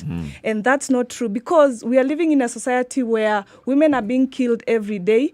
Every day we wake up to the news that there's a woman and her children that have been killed by the husband. And what does it basically mean? Does it mean that we are really like empowered as the society thinks? No. So what we are trying to do is to empower them so that they'll be able to speak out. And if they notice they're in a toxic relationship, they'll be able to stand out and step out of the toxic relationship. And we are not leaving men aside. We convene men as well. And recently we had convening with the men and boys and the Nduthi guys, the boda riders, because again, they are being perceived as perpetrators of violence. Recently we had a case of a girl from Kibera Girls Soccer whereby she was raped and killed and dumped in a river while she was going home after schools were closed. And the incident happened via, or rather through a boda guy. So what we did is convene boda riders and had a discussion around gender-based violence and look at strategies and interventions that we need to put in place so as to ensure that we have the reduction or reduced cases of sexual and gender-based violence. So we educate men as well, city, to just ensure that we prevent these cases from happening. Let's look at now this recent case that you've just told us. Okay, so you convened boda riders around Kibra to come together and have this conversation. Yes. From their reaction, were they also condemning what had happened to the young girl? Actually, we were very pleased by their response because, again, what we did a value-based activities whereby we let them had the discussion, or rather the dialogue, and we were looking at the hotspots areas in Kibra, and them themselves were the one coming up with the reasons as to why, like, most of the women and girls are being sexually abused from having the vichochoros, in Kibra, from men using or rather consuming substances, and also having violent husbands. And as well, talking of the economic constraints and financial instability, especially during the COVID-19 pandemic, which at one point triggered the high rate, or rather high reported cases of sexual and gender-based violence. The responses were good, and actually they were the ones who came up with interventions like what are we going to do to ensure that we are the ones championing to end GBV in Kibra community. Were they talking about championing ending GBV or ending crime? They were championing, because the discussion was around gender-based violence, and looking at the root causes, you find also crime is a factor that contributes to sexual and gender-based violence. So looking at the root causes, we are first looking on how we'll be able to address the root causes of GBV, crime being one of the root causes, as well as drugs and also the financial and economic constraints. So we are currently looking on how we'll be able to solve the root causes, or rather the underlying factors that contribute to sexual and gender-based violence. You know what is actually strange? There is some study that was conducted by the Center for National Crime Center. That's what it's called, NCRC. And among their findings were that more men than women report GBV. Okay? Now, report GBV. They come report out as being victims. Yes, of yes, they report as being victims. Not on the behalf of others. No. But you see, this is, when I read it, this is what came to my mind. The fact that someone reports it doesn't necessarily mean that the violence had initially been directed at them. They may very well have started the violence, and then it turned sour, and they ended up at the receiving end of it, so the ones who end up reporting it. But if one isn't careful, this discussion can be a chicken and egg discussion. Which came first? And I think it shouldn't be. What it ought to be, I'm going to be completely prescriptive here, is something that we talk about and take it with the seriousness it deserves, to the point where we ask the question, this is what I'm asking you. Okay. What steps do you take with our educators and those who are in charge of our curriculum development to ensuring that among the things that we teach our young people is this very thing? So that at a very early age, yes, you may come from a background where you are taught certain things, but you come to school, you are introduced to a new way of looking at the boy, and the boy is taught a new way of looking at the girl, and you are also taught how it is you need to respond to these people and how you need to treat them. Because we are assuming that this will be done at home. Evidently, what's being done at home isn't really being as effective as it could be. Yeah. And then there are the silent voices. Those who have been at the receiving end of this gender-based violence, but you never get to hear of them. Yeah. The time when you hear is when something atrocious like somebody's hands has been chopped off. That's when you get to hear of it. And yet prior to this, there was a lot of violence directed at that individual. Mitigating circumstances from an early age. Yeah. Indeed. So, I mean, if we're then coming to you, Florence, and asking the question, so if these conversations are being had, and beyond the conversations, and beyond some of these suggestions and inclusion that is being made, what actions are being put in place to ensure that there's accountability of the implementation of some of these things? Because it does seem that, the conversations have been had for years on end. What are we doing to make sure that there's actually implementation of some of these things that come from these conversations, and accountability of the actors and champions of some of these things to make sure that these things are carried out? I'll take you back on something.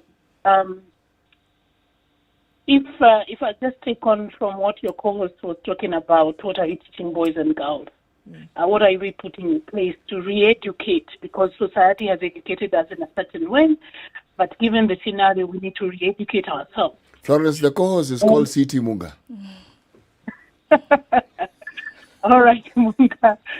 Yes, so we put together, when Ambassador Amina was the Minister for Education, what we called school-related gender-based violence. And it didn't mean that it is school-related, meaning it will happen in school, but it was just Ambassador Amina trying to see how do we make our schools safe, how do we make sure that the generation that comes up understands and values each other and respects each other in such a way then we are not raising perpetrators and we are not raising victims. And that policy, was going to be beautiful in terms of how we have put the mechanisms in place. But a week before she launched it, she was moved to Ministry of Sports. And since then, we've been trying to get our good professor and that was part of the handing over package that he was given, to implement within schools at least, so that if a child feels unsafe at home, they have a place in school, and there's somebody in school they can talk to, not necessarily a teacher, but a child psychologist who we had also looked at to be able to listen to this child and ensure that these conversations, or rather this child, gets help. But also within the school curricula, have conversations around patriarchy, dismantling patriarchy, understanding what is consent, understanding listening and believing survivors, standing against the rape culture, talking about this and teaching the next generation on what to do and how to do things differently. So that one, my brothers and my one sister in studio, is the fact it is what has happened. That we have, if we don't have political will some things will not happen. We will have beautiful policies, we'll have beautiful laws, but we will not have the resources to make it happen. And that's why Generation Equality was pushing around, give us data, do research, give us data, so that we are speaking from a point of knowledge. We are speaking from a point of saying, okay, so GBV happens, but these are the numbers in terms of boys, these are the numbers in terms of men, these are the numbers in terms of girls, some segregated data that allows us to respond appropriately. That is also why Generation Equality, this commitment, was to push government to put money where their mouths are.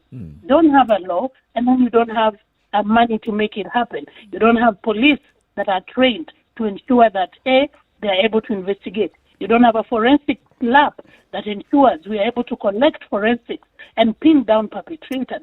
And then you also don't have a school system that is helping learners understand what consent is. And not just imagining that consent is a certain way. And also just ensuring that, you are, on one hand, supporting survivors, but on the other end, you're also helping prevent and break down some norms that are very retrogressive. So that is where we are, and that is the push we keep on having. And that's why these conversations have to continue to be sustained, lest we forget that we have not dealt. If you look at next year, we're getting into an election year.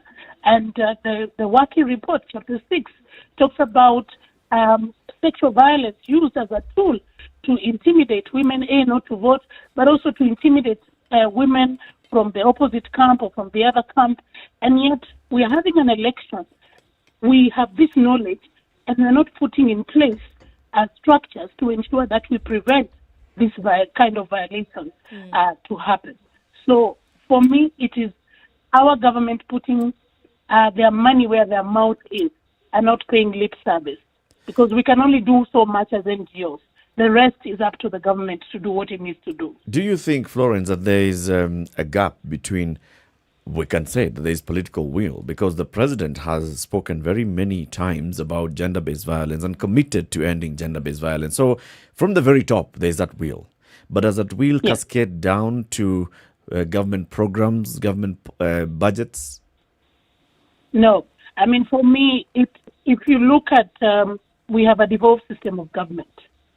And if you look at the 47 counties, when I was invited to share during the COVID season, I was invited to share with the Council of Governors, what should they do? Because the cases were escalating. The ODPP had raised an alarm. The CJ then, Justice Maraga, had already raised an alarm. And so people were wondering, what do we do?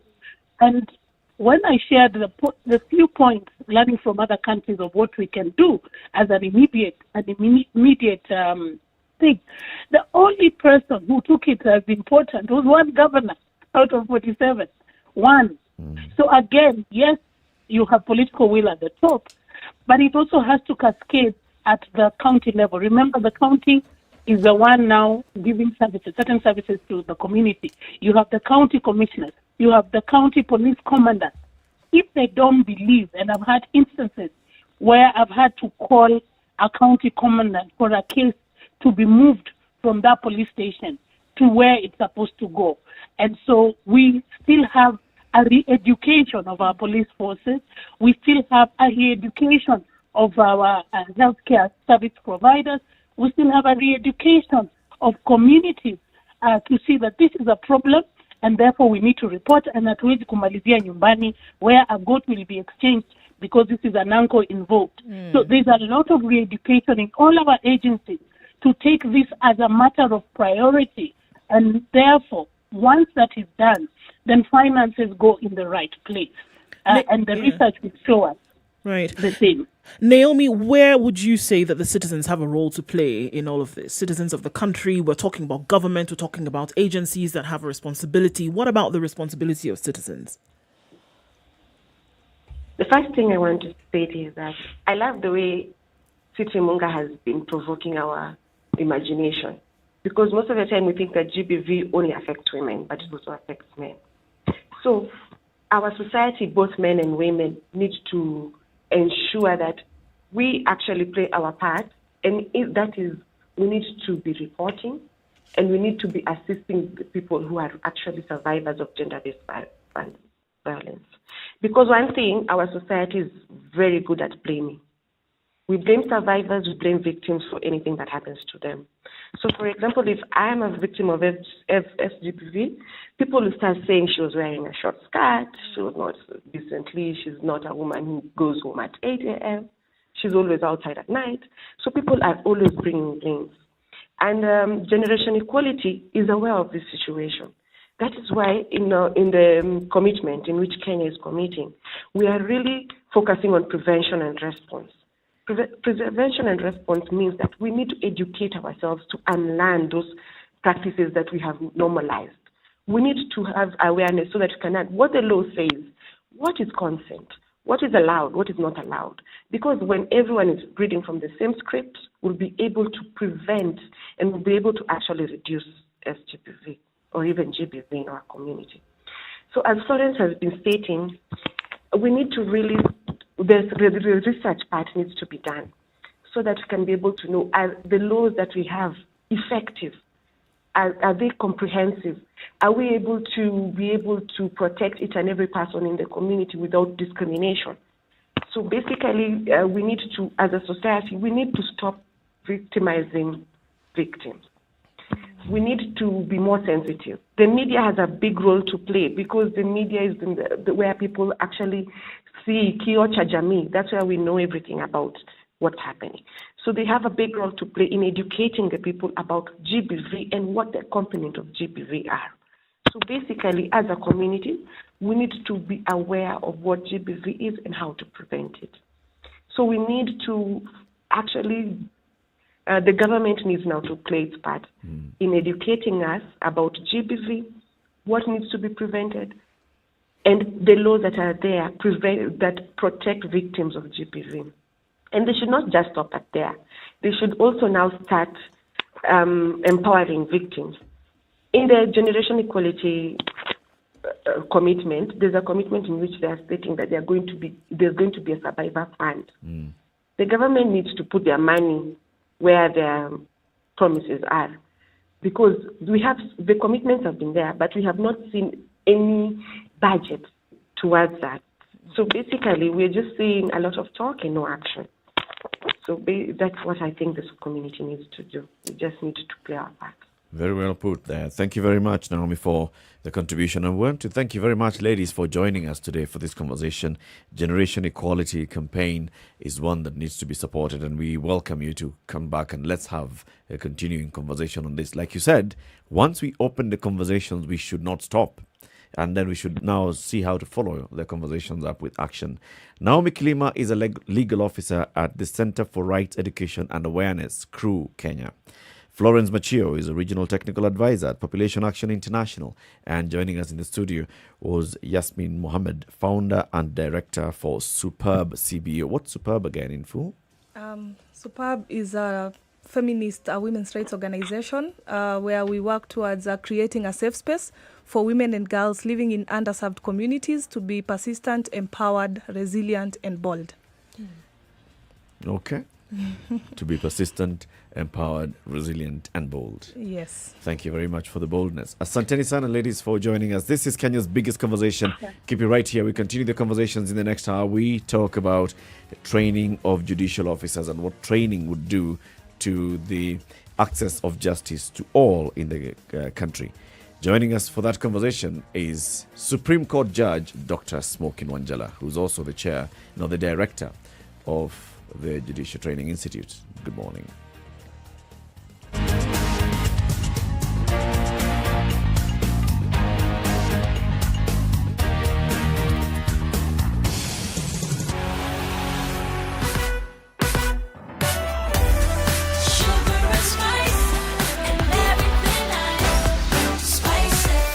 Spice up your life.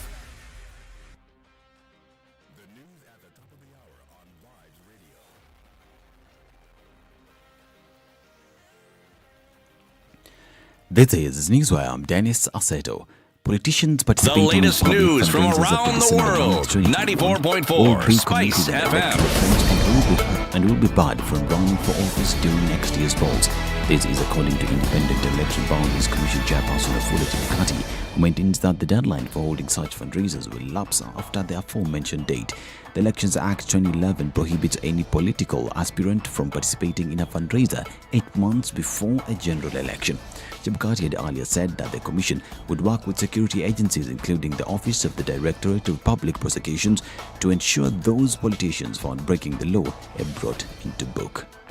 The Ministry of Health has ruled out the rolling out of booster shots in the country in efforts to prevent severe coronavirus-related hospitalizations.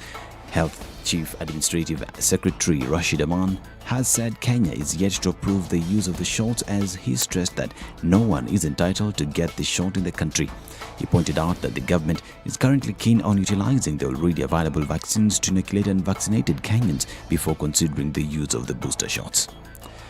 A Nakuru court has ordered the Laikipia County government to reinstate on the payroll 115 retrenched employees absorbed from the defunct Murumuruti Town Council at the onset of devolution in 2013. Lady Justice Helen Osilu of the Employment and Labour Relations Court said the dismissal was unlawful and unfair and directed the county to reinstate all the sacked employees and pay them 9-year salary arrears. She said the employees were verbally sacked and no termination letter was issued to them, and further issued a permanent restraining order barring Laikipia County from dismissing the sacked employees from their jobs. And Agriculture Cabinet Secretary Peter Munya says that Africa's only hope in achieving food security lies in the sustainable exploitation of fisheries resources. The Cabinet Secretary noted that while many African Union member states and developing economies aspire to unleash the blue economy potential for the benefit of their citizenry, of exploitation of ocean resources, inadequate financial resources, weak human and technical capacities inhibit their potential to fully exploit the resources. Tanzania will today celebrate its 60th independence in an elaborate ceremony to be graced by several leaders, among them African Union Commission Chairperson Musa Faki Mohammed. The AU boss arrived in the East African country yesterday ahead of the feat. President Uhuru Kenyatta is also expected to grace the occasion at Uhuru Stadium in Dar es Salaam as part of his 2-day official visit, which is yet to be confirmed by the State House. Speaking to reporters on December 8th, Kenya's High Commissioner to Tanzania, Mr. Daniel Kazungu, said Kenyatta would be attending the celebrations following a special invite by President Samia Suluhu back in May when she visited Kenya. Now, South Africa reported nearly 20,000 new COVID-19 cases, a record since the Omicron variant was detected, and 36 new COVID-related deaths. It was not immediately clear how many of the infections were caused by Omicron, given only a fraction of samples are sequenced, but experts believe it is driving South Africa's fourth wave of infections. The statistics from the National Institute of Communicable Diseases brought the confirmed number of cases in the country to 3 million, with more than 90,000 COVID-linked deaths since the pandemic started. Olaf Scholz is Germany's new Chancellor after 16 years with Angela Merkel at the helm, pledging his center-left-led coalition would offer a new beginning for Europe's top economy. Scholz was officially named the country's 9th post-war leader by President Frank-Walter, who urged him to ensure that the pandemic does not keep the country from its firm grip of another year as fourth wave of the coronavirus outbreak rages. The former finance minister, who won 395 of the 707 votes cast in Bundestag lower house, has vowed to broad continuity with the popular Merkel while making Germany greener and fairer. And India's top military leader, General Bipin Rawat, was killed when the military helicopter he was traveling in crashed in southern India, according to the Indian Air Force. Officials say 12 others, including his wife, died when the Russian Mi-175V chopper went down in a forested region in Tamil Nadu around noon local time. An Air Force officer, who was the only survivor, is in hospital. Locals said they had a blast and saw the chopper on fire. This is Newswire. I'm Dennis Aseto.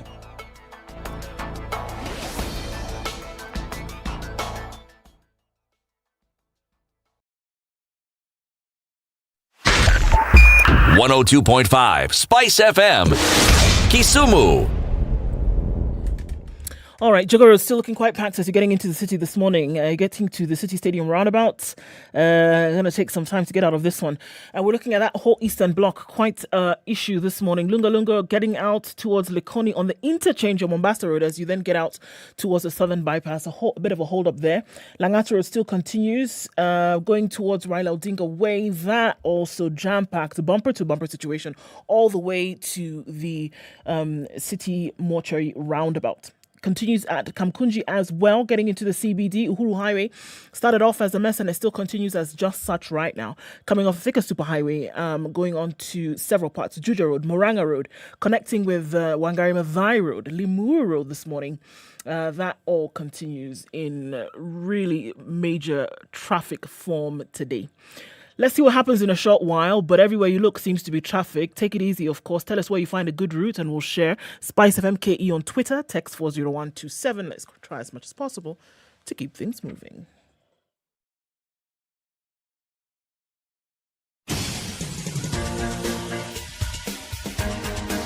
This is The Situation Room, the home of hard-hitting political commentary and penetrating insights about the state of the nation. This is a talk radio experience like no other. The Situation Room, a place for hard truths, debates, and elevated conversations. The Situation Room, witty, political, engaging, deep, controversial. In the room, we have C.T. Muga, researcher, academic, seasoned political observer, a fountain of wisdom in these politically uncertain times. Ndu Okoh, Nigerian by birth, Kenyan by choice, communications expert, Pan-Africanist, a truth seeker and believer in people power, and Eric Latiff, agent provocateur, the man in the chair, seasoned journalist, news hound, a man who believes in punching up, not down.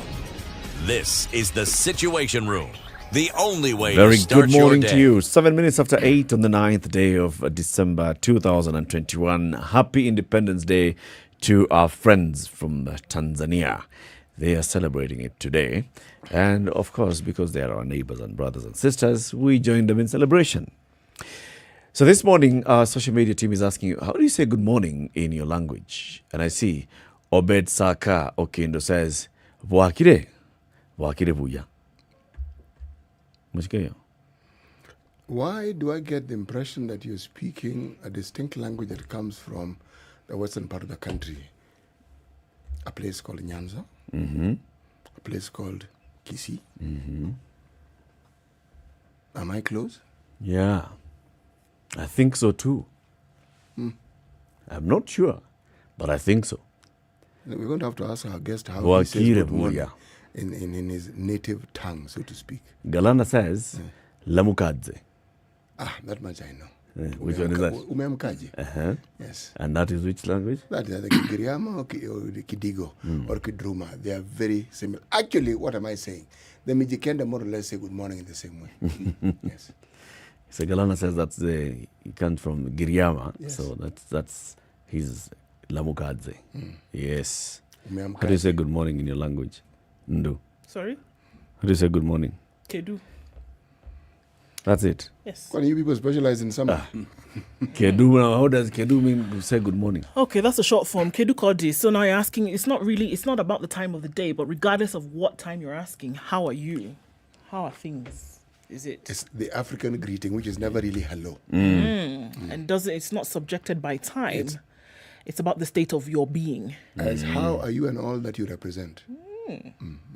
Our friend in Uganda says, Wasuze Otia. Nakibuka Juliet says, that's Buganda. Okay. Let's first hear the day's proverb before we introduce our guest.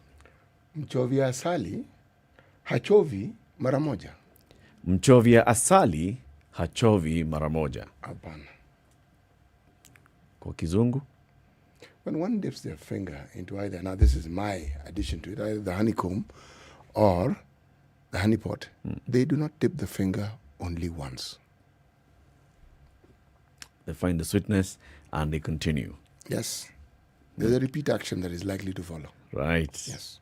Welcome to our audience on KTN Home who join us for the next 1 hour. We will be live on TV in addition to being live on SpiceFM and online. SpiceFM KE, YouTube, Facebook and Twitter. Our guest today, #Justice Thursdays, is a judge of the Supreme Court of Kenya.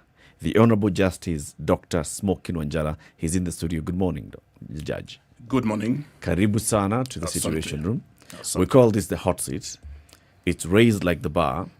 You're used to being at the higher level, and you look at the people below, and from the bench to the bar. So this is just similar. It's just that we are only 4, not 7. Yes.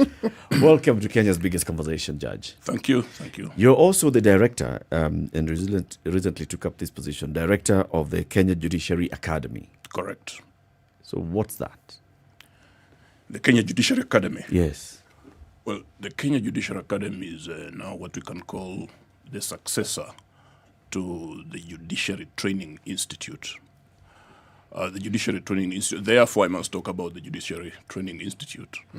Because the Judiciary Training Institute was established through what I can call administrative fiat or edict by the then Chief Justice, the late Evans Gisheru, with a view to really harmonizing and promoting the continuing training of judges, magistrates, and judicial officers, and therefore to enhance their effectiveness in administering justice.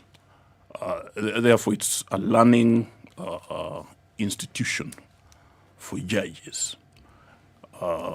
You may want to know why that was necessary, but in brief, that is what it was meant to do. And now it's been succeeded by what we are now calling the Kenya Judiciary Academy. I'm sure I'll have a couple of minutes to answer why the transition from the institute to the academy. Those minutes begin now. Right. Well, as I've said, the Judiciary Training Institute was meant to provide training to judges and magistrates and other judicial officers to enhance their effectiveness in the administration of justice. What the Institute then was supposed to do is really to come up with the customized courses, or you can call them refresher courses, to afford judges and magistrates an opportunity to refresh their understanding of the law as it is in terms of legislation and in terms of precedent. Why was that necessary? That became necessary because although the perception among the judges and the magistrates was that there's nothing really they were supposed to be trained in, because judges are supposed to know it all. Sure. And therefore, initially, when the institute was established, there was some latent resistance to that idea, because the issue was, why would you train a judge? And who's this who's training a judge? Who is this who can train a judge? Because the judge is the oracle of law, the oracle of legal knowledge. But then the reality was to the contrary. At law school, a law student is never prepared in all areas of law. There are certain areas of law which you never come in contact with when you're at law school. But when you're a judicial officer, a magistrate or a judge, disputes will come before you relating to that area of law in which you are not familiar, or with which you're not familiar. And therefore you cannot expect such an officer to render justice from a point of ignorance. And therefore the institute was supposed to replace that gap, or cure that gap. And since 2008, I think the institute has performed fairly well in keeping judges abreast through these short courses. For example, if you did not take an elective like insurance law or company law, and you are a judge heading the High Court Commercial Division, you must really know the substance of the law. Right. Therefore, you go back to the institute and you're taken through just those basics, because you're already a lawyer, you're already a legal practitioner and technocrat, so you're not going through a school, but you're just going through the technical aspects of that body of law to keep you acquainted. So that basically is what the institute has been doing. Justice, No, Yes. please do go ahead. were there certain things, or was there a time where there were certain occurrences in the country that then led to the establishment? Thus, because oftentimes we see that, all right, things may have been happening in a certain manner, which then gave birth to the need to have something like this established. Or was it just the realization that there were certain gaps in the process of judicial operation that then needed this? I think it was a combination of both. First, the realization came about when quite a number of decisions from either the lower courts were being overturned at the appellate level. Let's say the magistrates' decisions being overturned by the High Court sitting in its appellate posture, or High Court decision being overturned by the Court of Appeal. And then the grounds of overturning such decisions were really revolving around the judge's understanding of the technical aspects of the law. And therefore, the appellate judges would say, if you had understood that this is the law, you would not have arrived at the decision at which you did. So therefore, that was a realization that there were glaring gaps in the manner in which judicial officers were handling disputes before them. But then also, judicial education had become internationalized. In this part of the world, it is still in its infancy. And through best practice learning, I don't want to talk about benchmarking for obvious reasons, but through best practice learning and through the vision of the then Chief Justice, it was felt necessary. And of course, in consultation with the judiciary leadership, it was felt that time had come for us to refresh, to go back and refresh. And if we were to make mistakes, let not be mistakes on our understanding of the substantive law, but perhaps let them be mistakes of our appreciation of the social context of law. And therefore, that was the gap that was meant to be filled, hence the institute. Do I get the impression from what you're saying that when individuals who have studied law at university go to law school, that some of these matters that you now speak of are merely touched upon and not in great detail? That's partly true. That's partly true.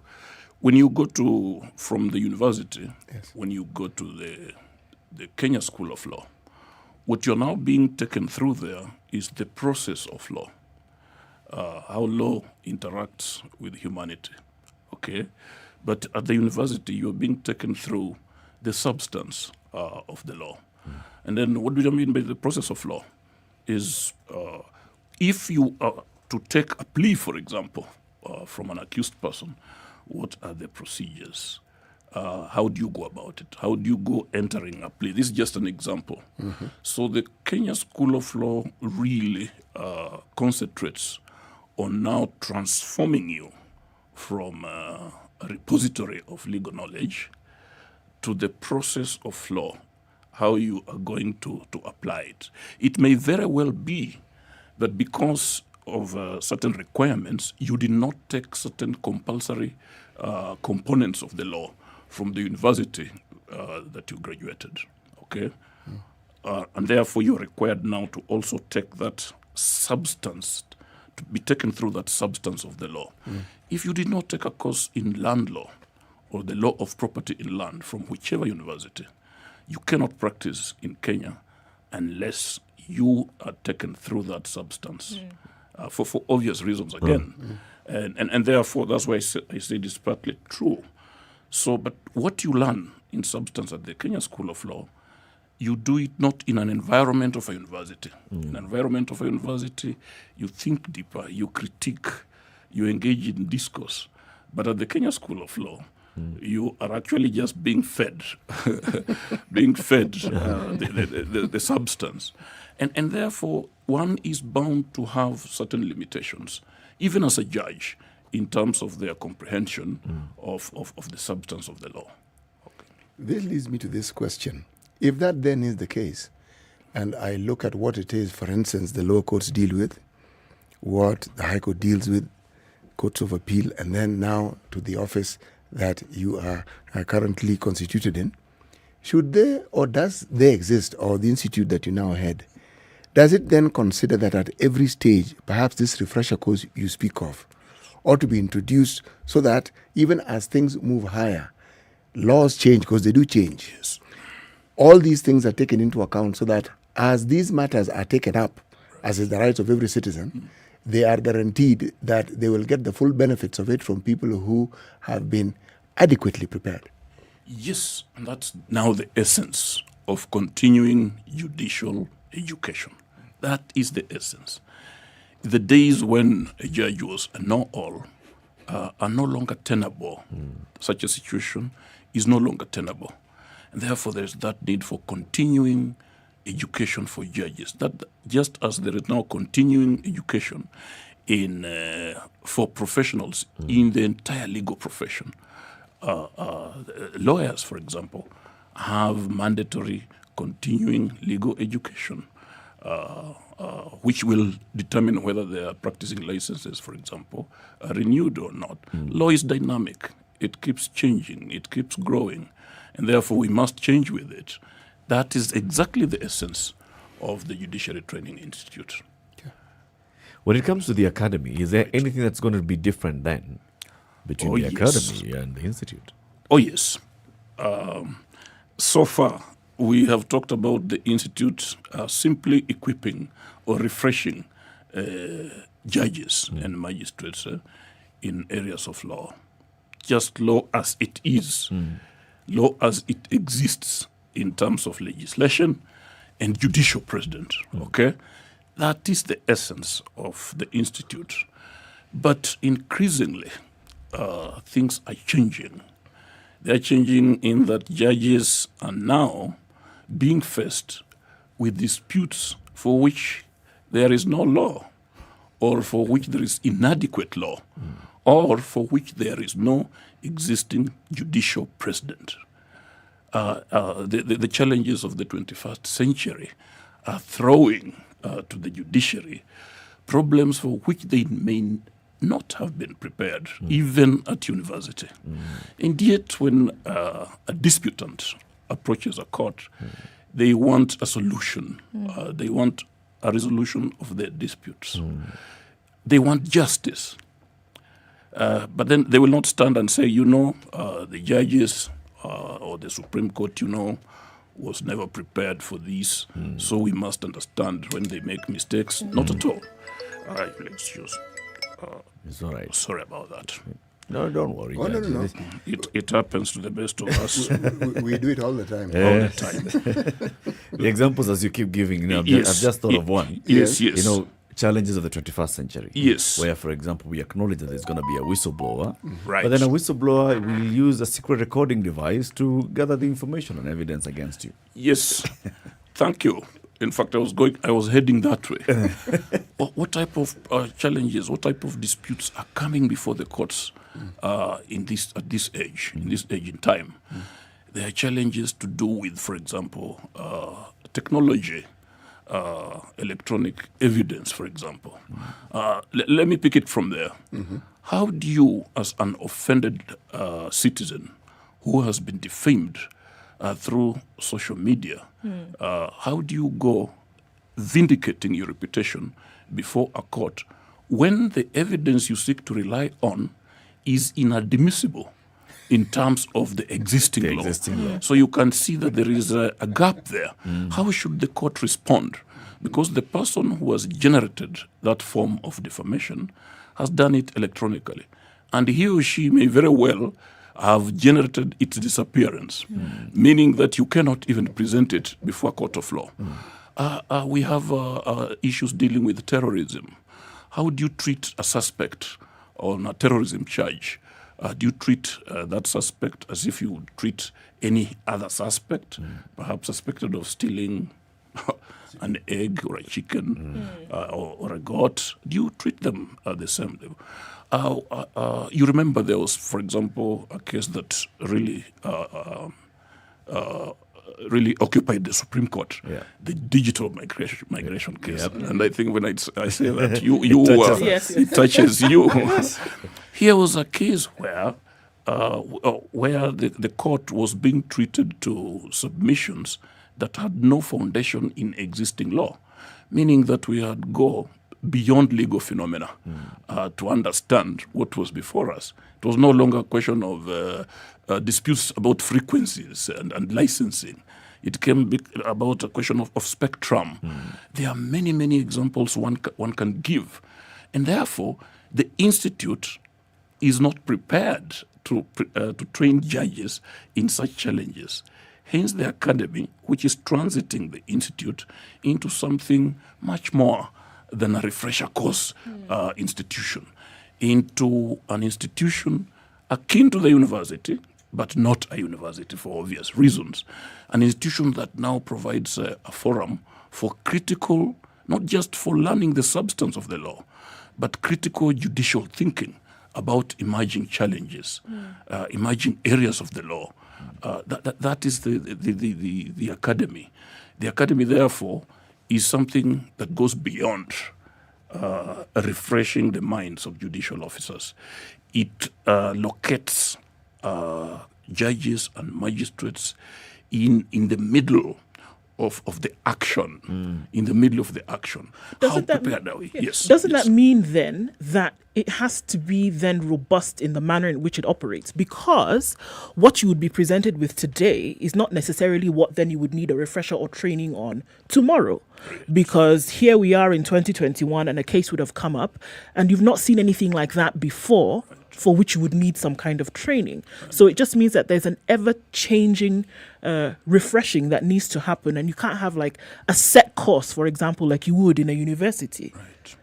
Correct. That's why now we are calling it an academy, an institution that provides space for that kind of ongoing discourse, for that kind of critical thinking, and for sharing, and for storing knowledge, and harnessing debates, so that a product of such an academy, a structured institution that continually equips a judge with emerging challenges in law, areas in law, a person like that will be more equipped. So we are thinking about critical thinking as opposed to the imbibing of legal knowledge on the basis of existing law. So does it only deal with judicial officers, or are you going to extend this to other cadres of the judiciary? The academy will actually be it will be an expanded institution, because we don't want that silo mentality of training our judges for their judicial duty. Remember, judges are just but one aspect of the players in the entire justice sector, and therefore it will be a forum where all other players in the justice sector are brought on board to enrich this discourse. That will be interesting. Let's continue the conversation after this break, because I am thinking DPP, DCI, those ones as well, the correctional officers, whether they come in anywhere at some point, and then ordinary citizens, whistleblowers. Okiya Omtata, should he be admitted to this judicial academy, sponsored free of charge by the citizens of Kenya? 29 minutes after 8, this is Kenya's biggest conversation. With us in the studio is the Honorable Justice Dr. Smokin Wanjala, Judge of the Supreme Court of Kenya and Director of the Kenya Judiciary Academy. We are talking about that, the Kenya Judiciary Academy, the future of judicial training in Kenya. The Honorable Judge is a man who has taught for many years in the university, 19 years to be precise, right, Judge? Yes, correct. Between 1986 and 2004, he was there teaching. And after that, he's done very many other things before he joined the Supreme Court of Kenya in 2011. We'll be talking about all those things. Keep it right here for the conversation. It continues after this break. This is the Situation Room, the only way to start your day. Spice up your life 24/7 around the world, non-stop. This is SpiceFM.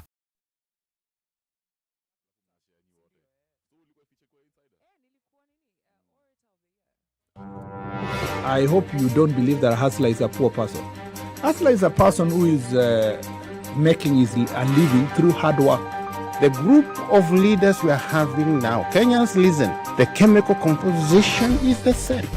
You will mold them to ODM, then NASA, you mold them to Kano, mold them to Jubilee, mold them to any other different color sometimes, but the chemical composition is the same. It's not about me as Nurdin Haji, but it's about the constitution that I swore to protect. So when individuals attempt to hoard those powers and they want to be investigators and also prosecutors, then of course I have to defend that position because that position is in the constitution and that's what Kenyans wanted. I'll tell you what happens is that when you ignore court orders, you're creating and quoting anarchy. Then you create a very dangerous precedent. A story is told of the first president of the country who also went to visit Mathare, presidential tour. And of course, he went to this place and he introduced himself. So one of the enemies says, hata wewe kuna jina kama yangu.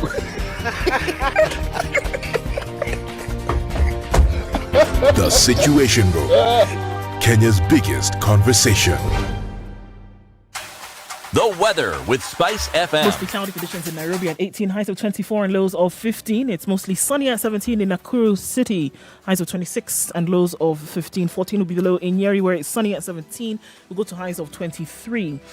Eldoret is mostly cloudy at 18, highs of 25 and lows of 14. And we are looking at light rainy in Mombasa, continuing at 28, highs of 31 and lows of 25.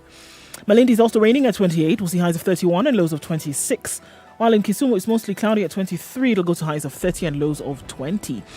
Kakamega is mostly cloudy at 23, highs of 30 and lows of 16. And we're looking at mostly cloudy conditions at 22 in Kampala. It'll go to highs of 26. It's raining in Dar es Salaam at 26, highs of 30 and lows of 25. Johannesburg is mostly cloudy at 16, highs of 24 and lows of 14. And we're looking at mostly clear conditions in Lagos at 25. It'll go to a very warm high of 35 today, lows of 25. And it's cloudy in Kinshasa at 24. We'll see highs of 33 and lows of 25.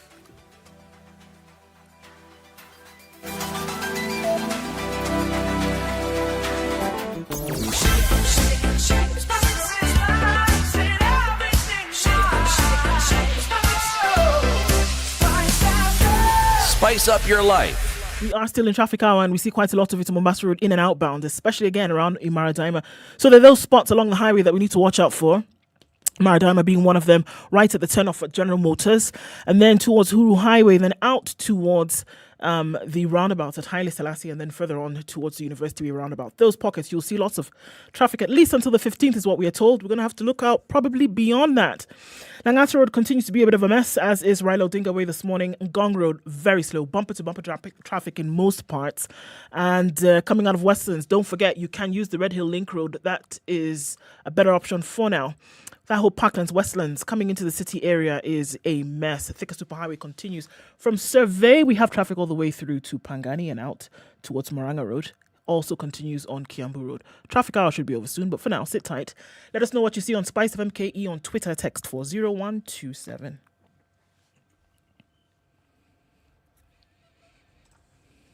www.showmax.com. You guys know that there's a show that we're doing that is airing on KTN's digital platforms, the Standard Group digital platforms, Standard Media digital platforms, Facebook and YouTube. It's called Man Cave, where I'm interviewing men who are talking about, the things that men go through.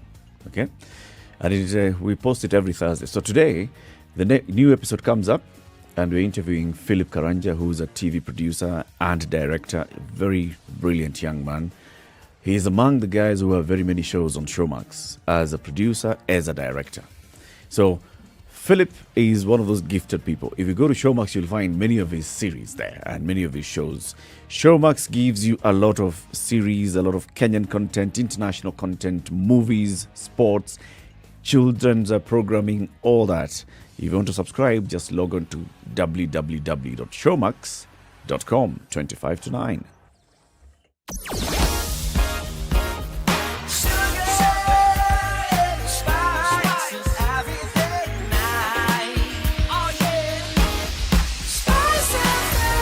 Spice up your life.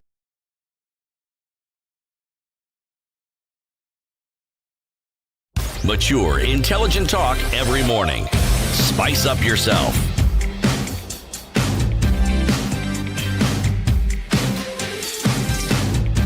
25 minutes to 9, Kenya's biggest conversation. It continues. We are talking about the future of judicial training in Kenya. Our guest this morning is the Honorable Justice Dr. Smokin Wanjala, Judge of the Supreme Court of Kenya and Director of the Kenya Judiciary Academy, being hosted by Eric Latiff, Ndu Okoh, and C.T. Muga, who, incidentally, is also a friend of this other Supreme Court judge. I mean, C.T., surely.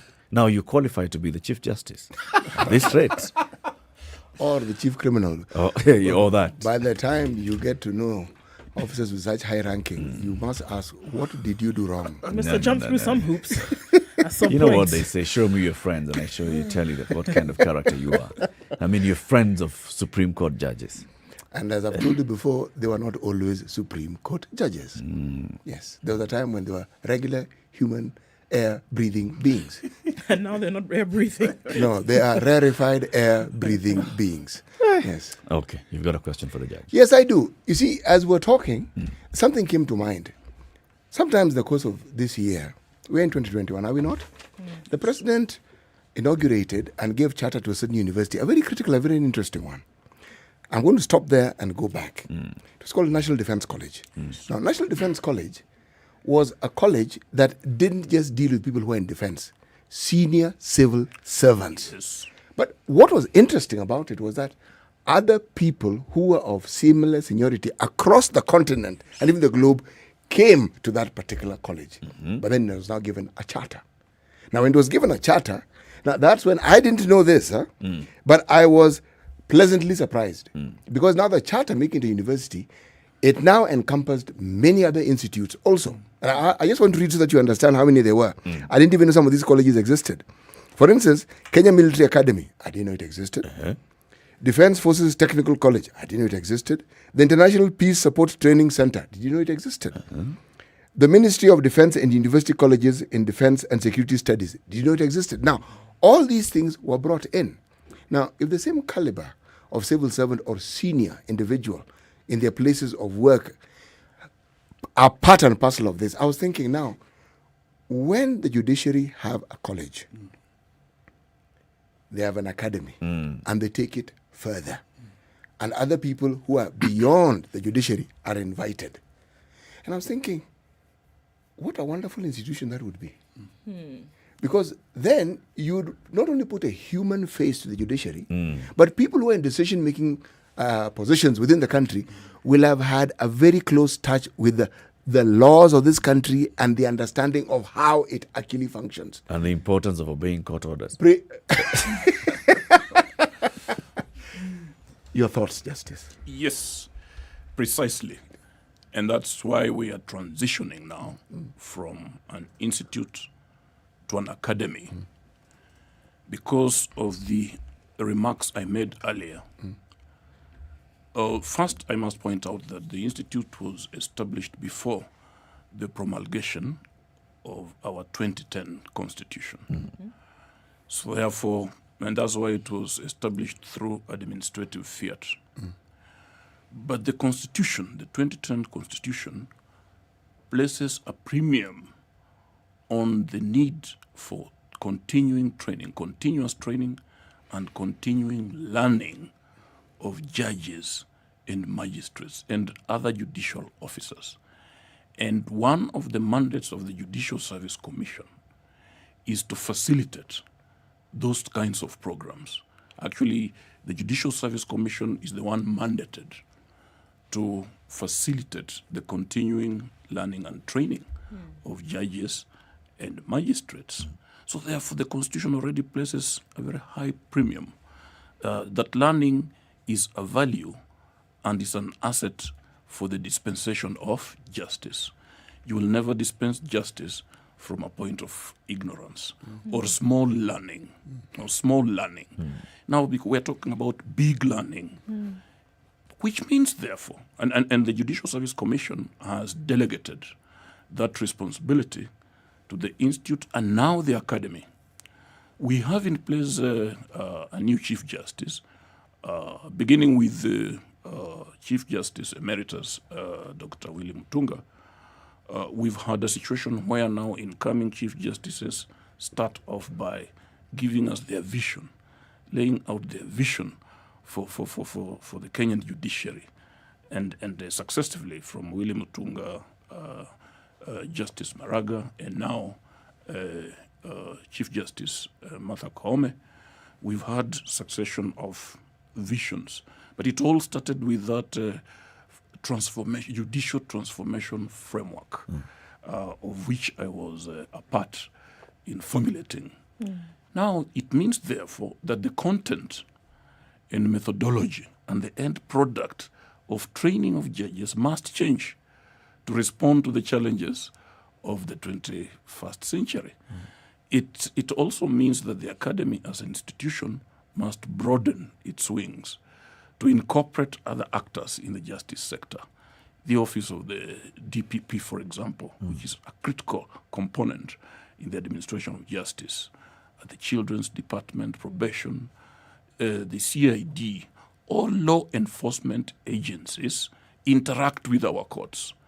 And sometimes there is a disconnect in that interaction, which leads to a fallout and which leads to a perception that perhaps the judiciary is a weak link, for example, in the fight against corruption. You've heard those claims. Yes, we have. But that is occasioned by that disconnect. And to deal with that disconnect, we have now this academy where it will bring together all these institutions, the Ethics and Anti-Corruption Commission, a vital law enforcement agency. But it is a law enforcement agency which must prove its case in a court of law. And therefore, the Academy offers a forum for this exchange, for this learning, so that judges will know the mind of a prosecutor. Because the prosecutor will come to court saying, I'm not looking for a conviction. I'm just looking for a dispensation of justice. But for a prosecutor, if you don't secure convictions on a regular basis, then that means there's something wrong with the way you're presenting your evidence. Or perhaps the courts are not appreciating adequately enough. And vice versa. Let prosecutors, let all other actors, let lawyers, senior lawyers who now are interacting with the courts understand the thinking of a modern judge.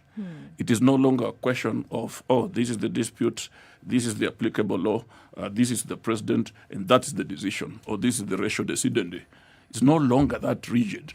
When you look, and I'm sure you have been reading judgments that are coming from our courts, right from the High Court to the Supreme Court, they are a little bit different from judgments of old. There is an aura of theorization if you look at the body of the judgments. And therefore, the Academy is supposed to accentuate that kind of judicial posture. Yeah. Does the Academy take into consideration also the conduct of judicial officers? There have been perceptions, alleged, imagined, or otherwise, about judges and judicial officers engaging in misdeeds, corruption, etc., etc. There's been questionable activities. Indeed, there's been a smear on the image, and it continues to be in the minds of the general public.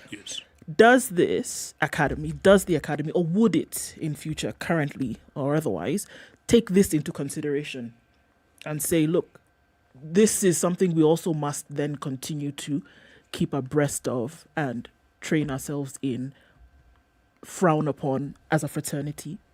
Oh, yes. In fact, it's not a question, it's not a futuristic issue. right from its institution, both the institute and now the academy, have placed as one of their core courses the Judicial Code of Conduct and Ethics. And quite recently, in fact, I just opened a training of magistrates on challenges, ethical challenges for magistrates at the workplace and beyond the workplace. And it was a very interesting discussion. That what we do is to make sure that we equip anybody who intends to join the judiciary with the code of conduct, knowledge of that code of conduct, because it's the Bangalore principles are there for everybody to see. The do's and the don'ts are there in black letter. But we also have day-to-day challenges, ethical challenges that face judges and magistrates at the workplace and beyond. And the work of a judge is not very attractive because you are not just judged by society when you are sitting on that seat of justice. You are judged by society even when you're just leading a normal life. Even if you just start walking across the road, Right. if you are not in sync with what the public expects of you in terms of how to walk, they say, look at that guy. And yet he's a judge of the Supreme Court of Kenya. Look at how he's walking.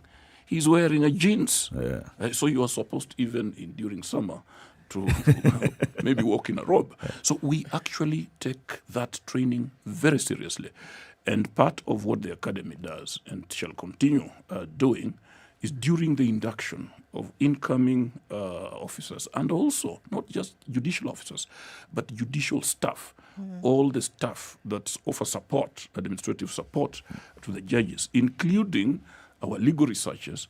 They must be taken through the content of that code of conduct, because they must know that their own conduct, could very well affect the office of the judge who they are rendering support to. So for us, that's a critical component. And we shall continue asking, how do we then interact with society? How do we live a normal life and yet retain that title of a judge of the High Court of Kenya? How do we balance? How do we navigate? Those are questions. That do you think it's an unfair expectation of the society to look at you as a judge of the Supreme Court and expect you to live a life that is slightly different from when you are not a judge?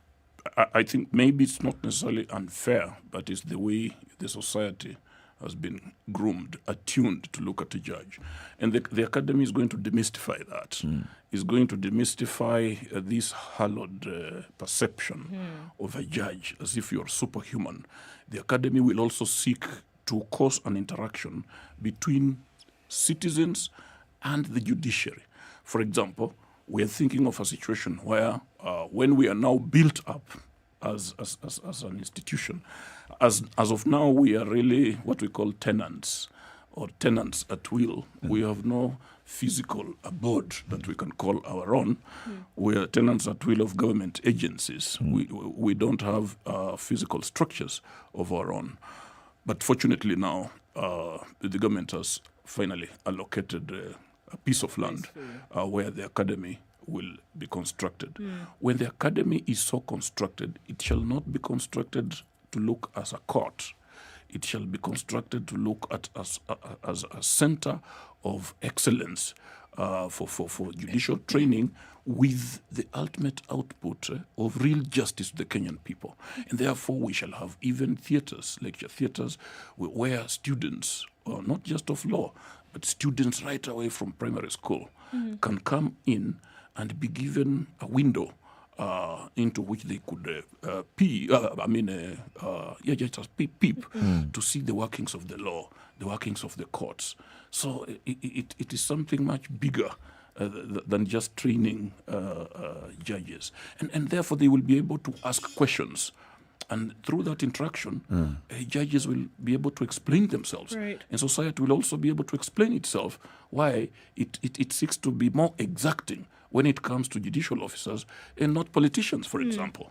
Don't you think, though, Justice, even as we look at it, because don't you think, though, that this hallowed space or this hallowed place, because should actually be the preserve of judicial officers and others in the country, because it's to you that the rest of the society comes to and says adjudicate over 1, 2, 3. It's to you that you come to and say make a ruling over this thing, whether it's a moral, ethical, or commercial issue, whatever it is, that you then take the decision over this, because not everybody can come into this place, into this fraternity. Not everybody is chosen to be here.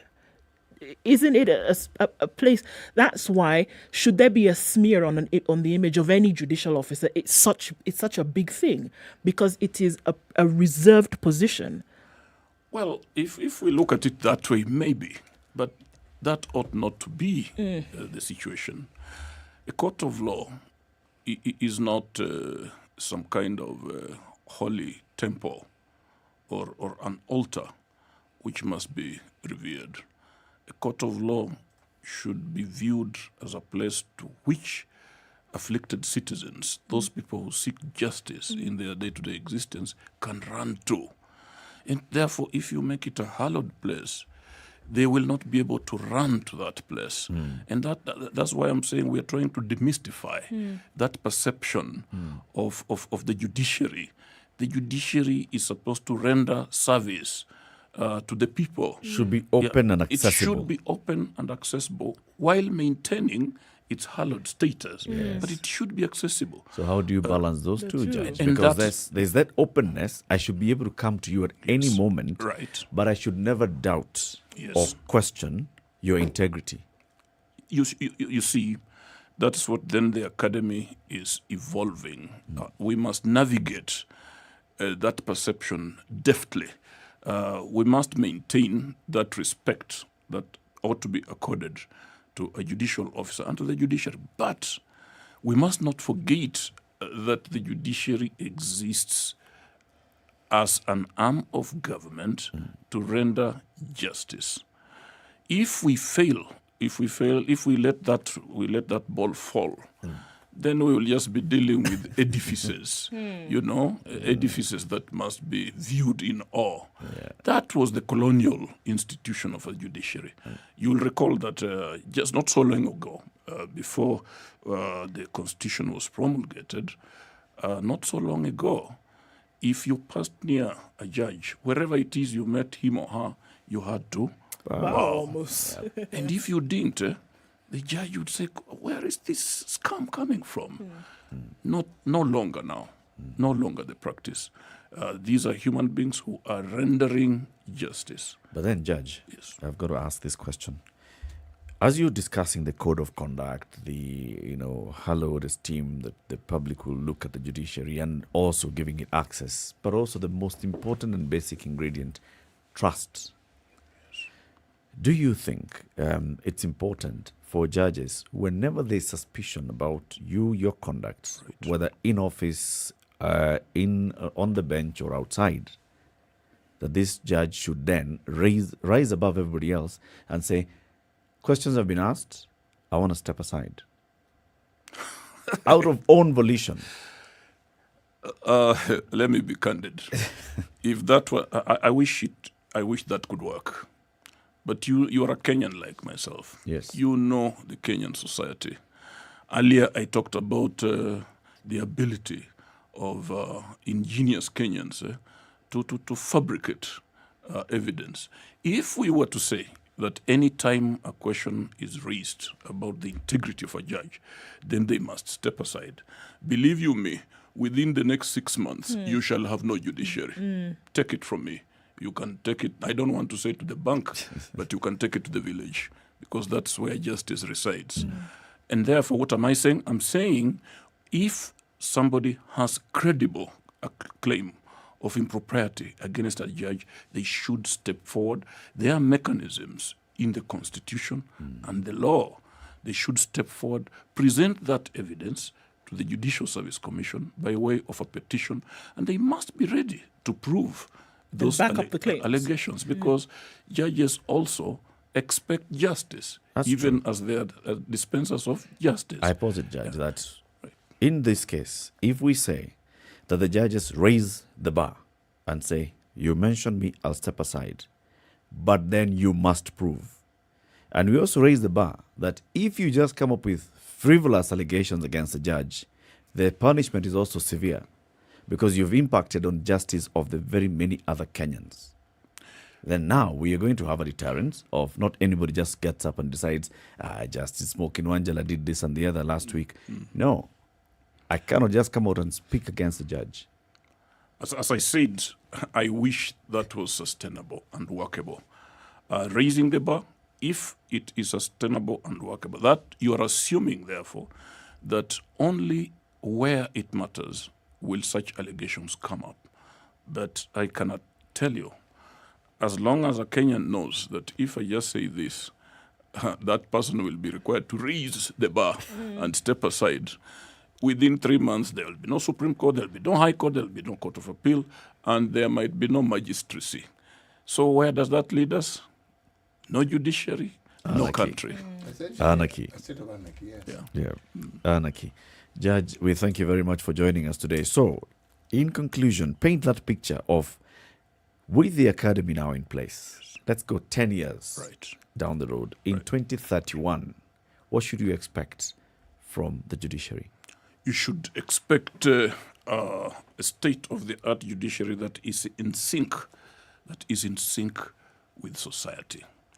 A judiciary that is not removed from society. You should expect benches from the magistracy to the Supreme Court to be populated by thinking judges and magistrates, by people who are in tune, with the people that they serve.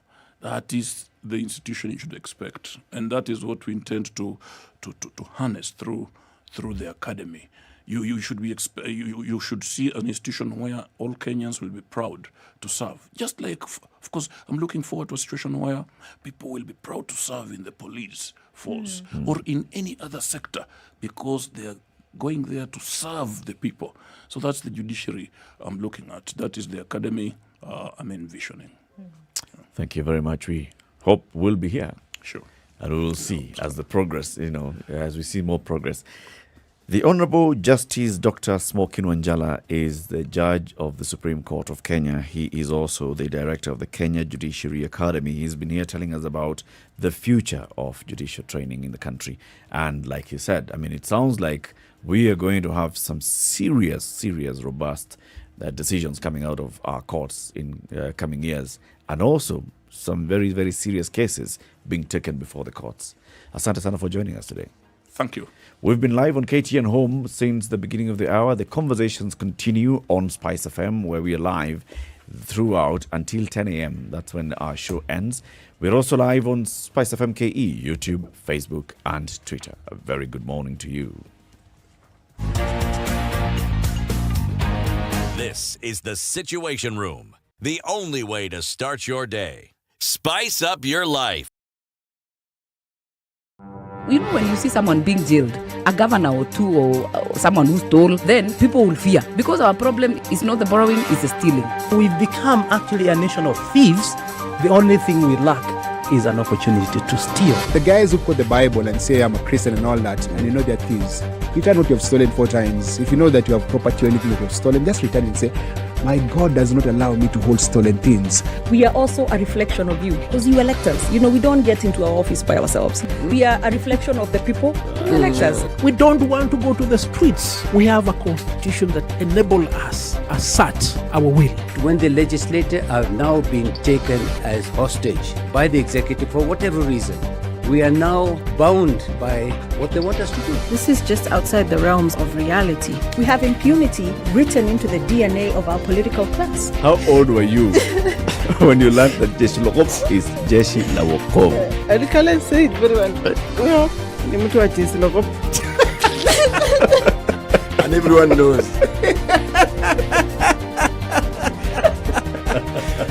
Okay. This is the Situation Room, the only way to start your day. Spice FM, Malindi.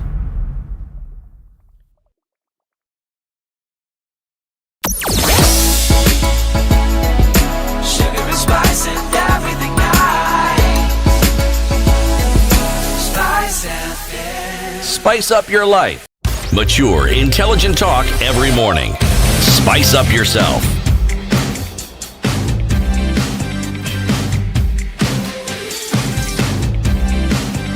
Mornings done right. 94.4 Spice FM, Nairobi.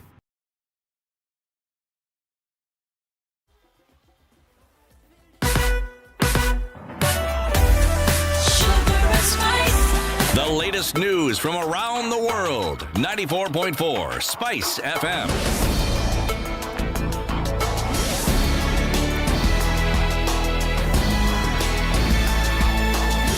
This is Newswire. I'm Dennis Aseto. Baringo Senator Gideon Moi is mourning the death of his mother-in-law, Mama Afia Juma. Through a message of condolences on his social media, Moi described Mama Afia, who is the mother to his wife Zara Moi, as a humble and a family leader. Moi, who is also the chairperson of the KANU party, described Mama Afia's death as a blow to her family and prayed to God for strength during this difficult time. Our thoughts and prayers to the family. A mass service for the dead in honor of the more than 30 people who died Saturday after a school bus they were traveling in was swept away by the waters from Nyeri River is being held today. Kitui Catholic Church Archbishop Joseph Mongela will officiate the service, which will be held at St. Joseph's Seminary Mwingi. Various politicians, including Wiper Party leader Kalonzo Musyoka, are expected to attend the service. Already 21 bodies have been identified and released to the families after positive identification. According to Kitui County Health CEC Winnie Kitetu, families were allowed to take the bodies of their beloved ones as the mortuary was overcrowded. The capacity of Mwingi morgue, it is 12. We have 3 fridges inside, but the fridges are also full. So by bad luck, we got these 30 bodies. So that is excess already. Kitetu said that health officials used fingerprints to identify the bodies, and now they will have to use different methods to identify those that have not been identified for missing fingerprints, as they were in the water for a long time, urging the families to be patient. Total were 24 adults, but we got for 21 adults, and the other 3 were not able to be identified because of they had stayed a lot in water, but we shall be able to, with the help of the police, be able to identify and release them. However, some families who have continued to camp at the Mwingi hospital have expressed dissatisfaction with the way the operation is being run, demanding that they be allowed to take their loved ones and rest them. Politicians participating in public fundraisers after today, December 9, 2021, will be committing an electoral offence and will be banned from running for office during next year's polls. This is according to Independent Electoral Boundaries Commission Chairperson Wafula Chebukati, who maintains that the deadline for holding such fundraisers will lapse after the aforementioned date. The Elections Act 2011 prohibits any political aspirant from participating in a fundraiser 8 months before a general election. Chebukati had earlier said that the Commission would work with security agencies, including the Office of the Directorate of Public Prosecutions, to ensure those politicians found breaking the law are brought to book. The Ministry of Health has ruled out the rolling out of booster shots in the country in efforts to prevent severe coronavirus-related hospitalizations. Health Chief Administrative Secretary Rashid Aman has said Kenya is yet to approve the use of the shots, as he stressed that no one is entitled to get the shot in the country. He pointed out that the government is currently keen on utilizing the already available vaccines to inoculate unvaccinated Kenyans before considering the use of the booster shots. Agriculture Cabinet Secretary Peter Munya says that Africa's only hope in achieving food security lies in the sustainable exploitation of fisheries resources. The Cabinet Secretary noted that while many African Union member states and developing economies aspire to unleash the blue economy potential for the benefit of their citizenry, of exploitation of ocean resources, inadequate financial resources, weak human and technical capacities inhibit their potential to fully exploit their resources. A Nakuru court has ordered the Laikipia County government to reinstate on the payroll 115 retrenched employees absorbed from the defunct Rumuruti Town Council at the onset of devolution in 2013. Lady Justice Helen Wasilwa of the Employment and Labour Relations Court said the dismissal was unlawful and unfair and directed the county to reinstate all the sacked employees and pay them 9 years' salary arrears. She said the employees were verbally sacked and no termination letter was issued to them, and further issued a permanent restraining order barring Laikipia County from dismissing the sacked employees from their jobs. And South Africa reported nearly 20,000 new COVID-19 cases, a record since the Omicron variant was detected, and 36 new COVID-related deaths. It was not immediately clear how many of the infections were caused by Omicron, given only a fraction of samples are sequenced, but experts believe it is driving South Africa's fourth wave of infections. The statistics from the National Institute for Communicable Diseases brought the confirmed number of cases in the country to over 3 million, with more than 90,000 COVID-linked deaths since the pandemic started. This is Newswire. I'm Dennis Aseto.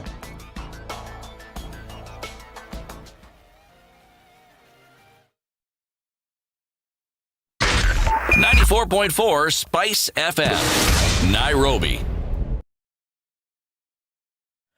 We're still in traffic hour this morning, and quite a lot of it on Uhuru Highway today. Remember, that's in and outbound, so I want to watch out for that one. You can use an alternate route to get into the city, guys. If you're coming from Mombasa Road, use the Southern Bypass. If you're coming from the other side of town, there's the option for you to go roundabout things and then come again through the Southern Bypass if you're heading towards Mombasa Road. Langata Road also still a bit thick just before the Wilson Airport. Industrial area still continues to be a thing, but where we're looking at the biggest thing now is this entire circuit, Lusaka, then going round to Landis, out towards Haile Selassie. Very slow this morning, and it still continues on the thicker super highway. It's going to be traffic hour for some time. It will not end at about 9:30. It's still going on, so let's keep an eye on things for you. Help us out as well. SpiceFM KE on Twitter. What do you see, guys? Is it too bad in your neck of the woods? Text us as well on 40127.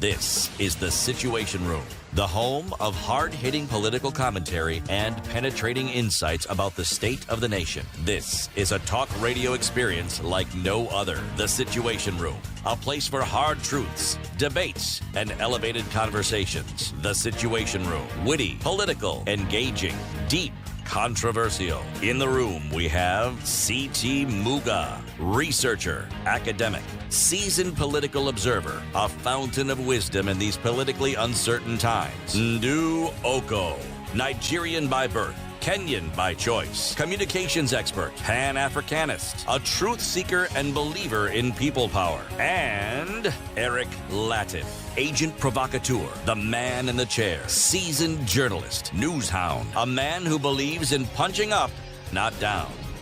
This is The Situation Room, the only way to 7 start minutes your after day. 9. Good morning. How are you doing? Welcome to the fourth hour of Kenya's biggest conversation this lovely Thursday morning. City Muga has the day's proverb. Actually, I do. Mchovya asali hachovi mara moja. Mchovi nani? Chovya asali hachovi mara moja. The chovya of asali doesn't chovya it once only. Yes. Mm-hmm. I like that word. I think it's a really interesting one. Chov. Via. Chovya is dip. Mm. It's yeah. Okay. What's interesting about it? No, I just like the way it sounds. Chovya. Mm. Okay. Wa chovya, mchovya, muchovya. Mm.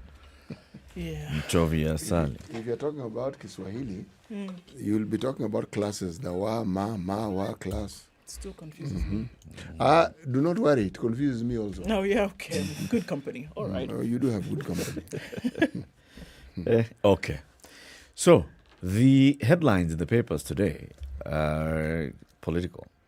What do you have in the Nation, the headline there? Uhuru Brigade endorses Raila.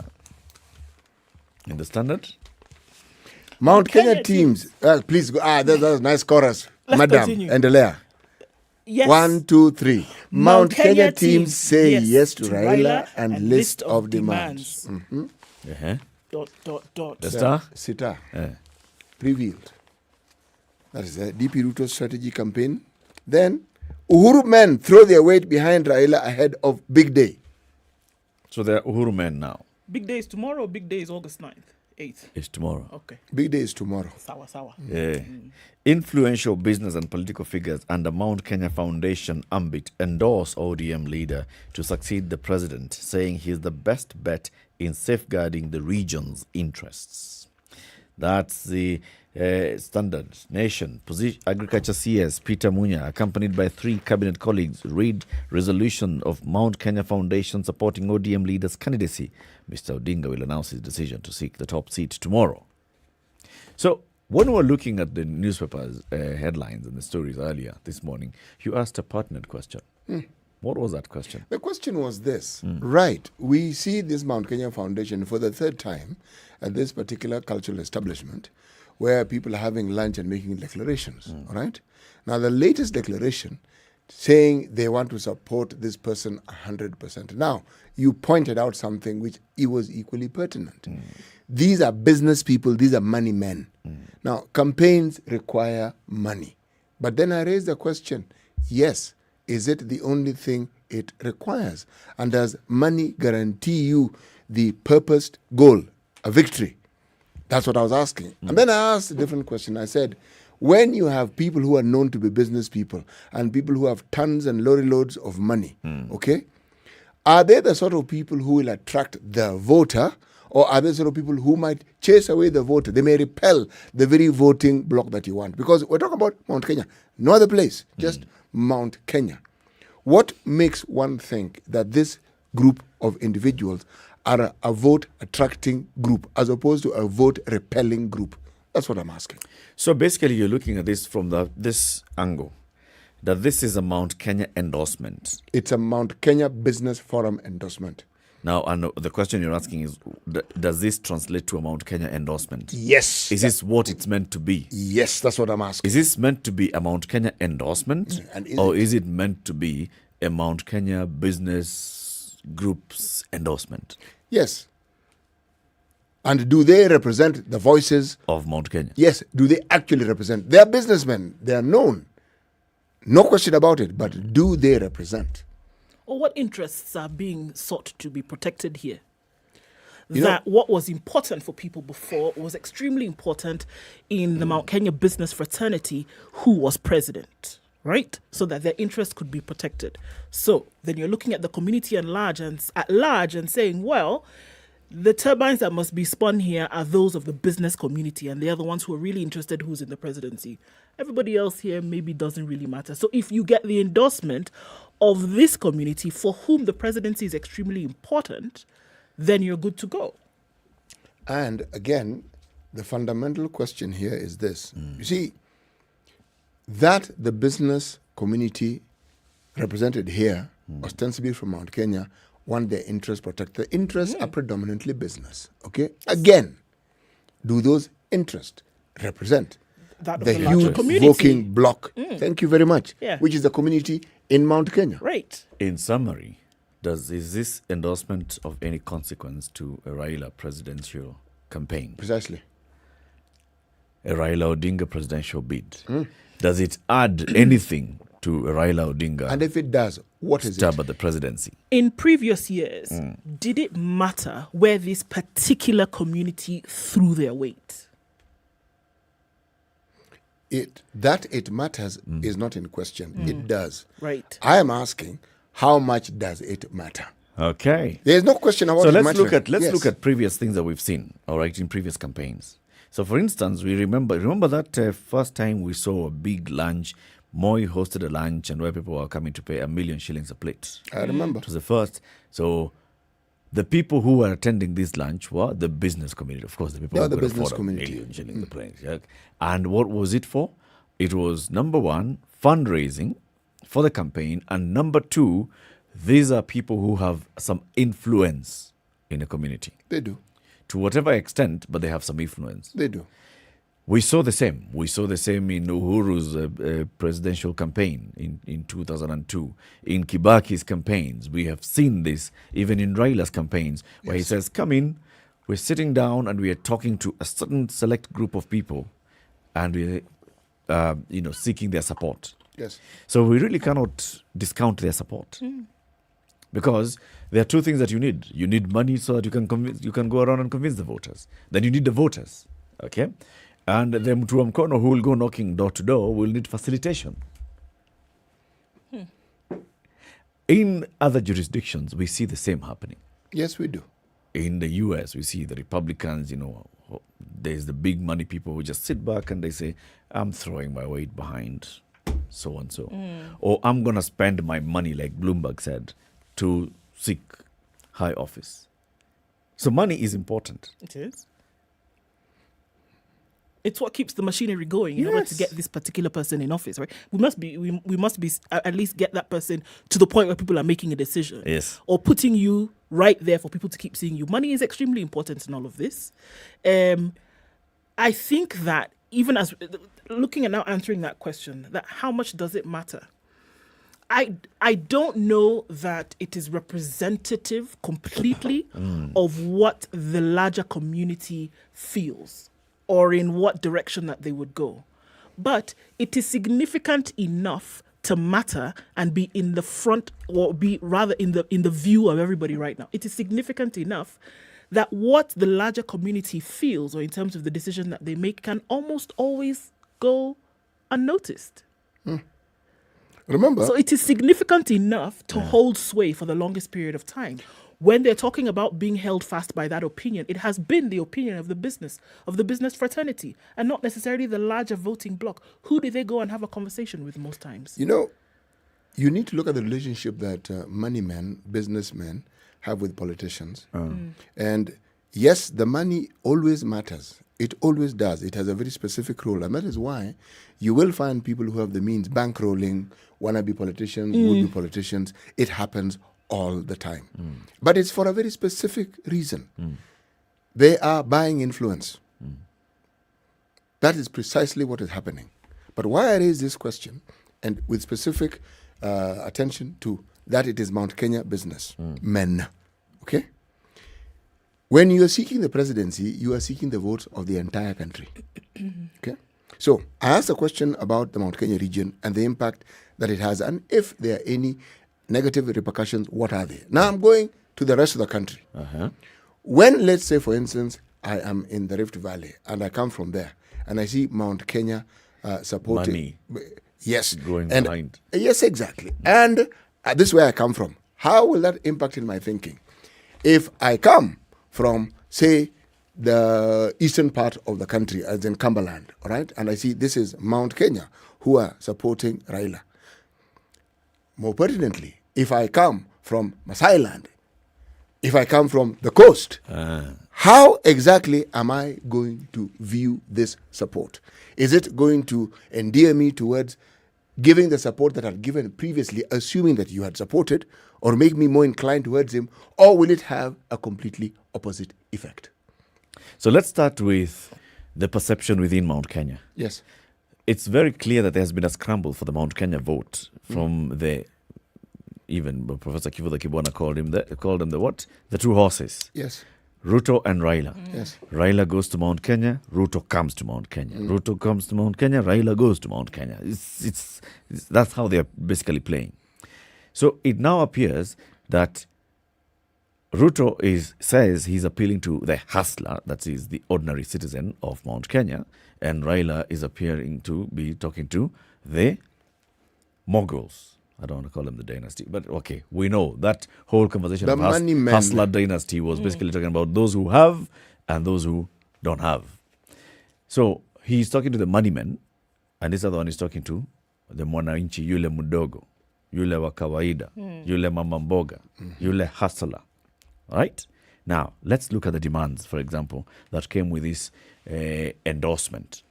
The Mount Kenya Foundation's demands a commitment to the implementation of the constitutional principle of democratic and fair representation, equality of the vote in representation, and equitable resource allocation. 1 man, 1 vote, 1 shilling. Remember the conversation in the Senate and the standoff on the county revenue allocation of revenue?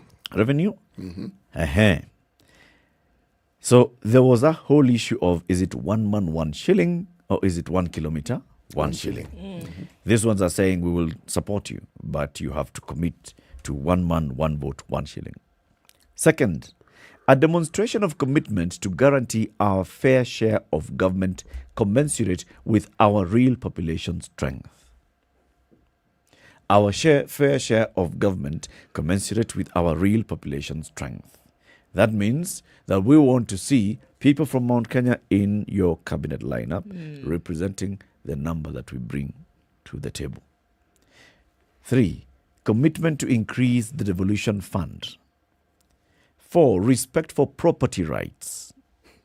Respect for property rights. Facilitate resettlement of our people who are still living as squatters and help them reclaim their land from which they were evicted. A commitment to actualize post-election violence victims fund. And all of this is in exchange for support. It's a bargain. I mean, it's a bargain. I mean, come in here, so what's in it for me if I say yes to you? You know. Now, do these demands represent the wishes of the ordinary voter in Mount Kenya, or are they only representing the wishes of the Mount Kenya Foundation moneymen? And if it does, and as it's presented, does it resonate adequately for it to actually get people into thinking that here our interests are actually being served? You know why I raise this question? Every time you come across, and it's not just with reference to the mountain or the mountain region, it's with reference to the whole country. Every time you come across someone who's considered to be wealthy beyond words, okay? That is the initial statement, and then other things followed. Are they usually the most popular people? No. Are they the ones who people are endeared to? No. People are afraid of them. People respect their wealth. Sometimes not necessarily them. Now, when you have a whole bunch of such people together supporting you, I ask the question gingerly because it's a pertinent question. And my mind goes back to other regions where people who are known to have influence by virtue of the fact that they have economic means. And what it is that does. And I'm looking historically at people who've had means and have even gone into politics and how that has panned out. So, again, I raise the question. Will these things that they have raised, you know the last 3 they raised, I resonate with 100%. Let me repeat the last 3. Respect for property rights. I resonate completely. Facilitate resettlement of squatters. I completely. Commitment to actualize a post-election violence victims fund. I resonate completely. There's no if or but about it. You know why? It's a precedent-setting measure. Because, one, it ensures that we will do our utmost to ensure we don't have a problem similar to the one we had that brought about the IDPs. And secondly, this issue of somebody buying land and then somebody waking up in the morning and deciding that land is not yours because you bought it in a region where I happen to come from. Now, surely, nationhood, I think, should preclude everything that we speak of, and that anybody and anyone can own anything in any part of this country if they legitimately acquire it. All right? That respect has to be there. And it's not just respect for individual rights, it's also respect for government land, which Kenyans of high standing are in the habit of just snatching as though it is the purview and their right to keep taking. That's actually what I was looking at. Yes. All those things there, yeah. So if you've grabbed public land and the government is coming to reacquire that public land, man, the noise that is usually but made. you have, a title deed that came from Aarti House. Yes. And you, as far as you're concerned, you did not know that this was public land. So and whose in the rights same are we breath, talking you're about? asking for property rights to Yeah, be upheld. respect property. If I I'm have going a to give you genuine my title support, deed. right? So where's the line drawn here? Yeah, you're asking about people who own title deeds or roundabouts, isn't it? Yeah. Okay? Yeah. It's a roundabout, for heaven's sake. Yeah. I But didn't know. But I didn't know, and I have the title, and here you are asking for my support, and I'm telling you, you must respect property rights, one of the things that I'm asking you to do as a result of that. So could it be that these are some of the things that are being put in here so that, don't come back to me later and prosecute me over a document that I lawfully have? Start Whether grabbing it's public land or not. grabbing my land. You see the problem? The roundabout which I bought. It could be public land, but hey, you asked for my support, I'm giving you the support. Don't come and prosecute me later. Double-edged sword, because on the one is. hand, it sounds as though unatetea wanyonge, meaning you are actually looking at the interest of the common person, the simple mwananchi, the ordinary citizen of the country. Now, my question again, do you really think that such an association of people are a vote-getting group or are they a vote repelling group? So would this endorsement sit well with the ordinary voter in Mount Kenya region, or would it repel the ordinary voter in Mount This Kenya? is the question There's I a am question. asking. I am asking it. This is And- the question. Yes, and people should ask. And I'm going to ask the question, the rest of the country, when you see a group of Mount Kenya businessmen, right? These are resourceful people. How do you look at this whole thing? What does it, how does it resonate in your head? There are certain words that might come into, like, certain words come into audacity, Eric. effrontery. How? What do you see? What do you think? And how do you respond? It's a spirit of handshake. It is all that. And then there's some more. And I'm It's the same now, for example. I mean, it's a beginning. It's one. So others also will come also and do do the the same. same. Yeah, you will see groups, for example. We have seen religious organizations saying we endorse this. Others from other communities saying we, the elders, endorse so and so. It's the same. But then you- elders by and But sorry, sure, go but ahead. CT, now that question that you're asking, right? The question that will come up, why is it that these folks are being courted? I'll give you an example. A few months ago, the people of the coast said, it is necessary for us to have our own political party, etc., etc. One of the members of the handshake in Raila Odinga said, you know what, guys, there's no need for this. Let's just continue the way in which. Why then is the same response not being given to the people of the mountain and say, it's okay? You guys just relax. Why are they being courted in the manner in which they are? A question that will come up. You're asking, what would other people around the country ask and say? Why are we also not being courted? When we say that we want to come about and make demands in order to be part of this would-be futuristic government, why are we being told to take it easy and relax and our good things will come to us? Why the shift? Let me respond by speaking a little truth to the question, okay? When people who are in business and big business in Mount Kenya speak, you are talking about a group of some of the wealthiest individuals we have, not in Kenya, in the region. Not Kenya, region. Okay? So they don't just represent their business, they represent a force. And a force to be reckoned with. Okay? So it is not a similar conversation if a bunch of elders from, you think of any part of the county come and they go and see Raila Odinga, whether they are wearing those garbs that elders are supposed to wear with feathers in their hair and some fake bark and whatever it is that people wear, and you have some garment that looks like a skirt, whatever it is that the people wear when they want to be traditional, you are not going to pull the same weight. In their minds, their conversation and their point is just as pertinent. You see, hence my question. There is a reality quotient to all this that they must know, okay? Eric is right when he says other parts of the country will have groups of individuals, whether they are elders or businessmen or youth groups or young professionals, they will be making their pitch. It is what people do in this particular space. Nothing wrong with it. I am merely asking the question. When you have such a powerful group, and perhaps maybe I need to reiterate, power has an interesting effect on people when it's presented to you, okay? This particular power is not just power. This is a preponderance of it. It is a lot of it in one place at the same time. Not something to ignore. And you know why? You're talking about a region that is seriously populous. Seriously. It's not just, some area where you can say, that vote, it's okay if let them just vote for the MCAs and members of parliament. That's good enough. No. It's not a region you can ignore. It's as simple as that. So, I ask the question again. So let's ask the question and then open the phone line. 0719-012-600. The Mount Kenya tycoons yesterday met and they said that they will back Raila for the top seat, with giving some couple of conditionalities that go with it. Of what consequence is the Mount Kenya Foundation's endorsement of Raila Odinga's presidential bid? Of what consequence is the Mount Kenya Foundation's endorsement to Raila's presidential bid? 0719-012-600. Let's hear from you.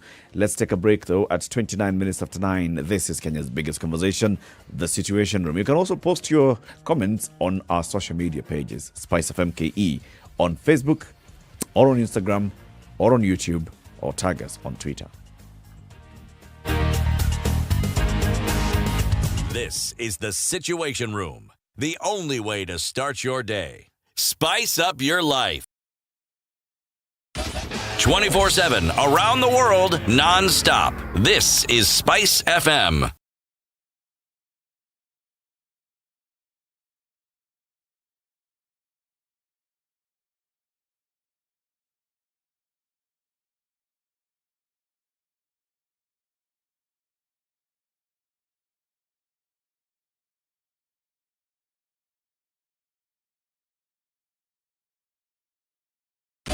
"24/7 around the world, non-stop. This is Spice FM.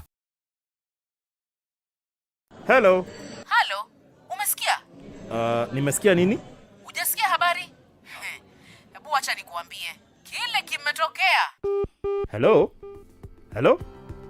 Hello? Don't wait for hearsay. Dial *550*2# to read the Nairobian e-paper from the convenience of your mobile phone for only 20 shillings from your telecom line and stay up to date, the hottest talk of town with no additional charges.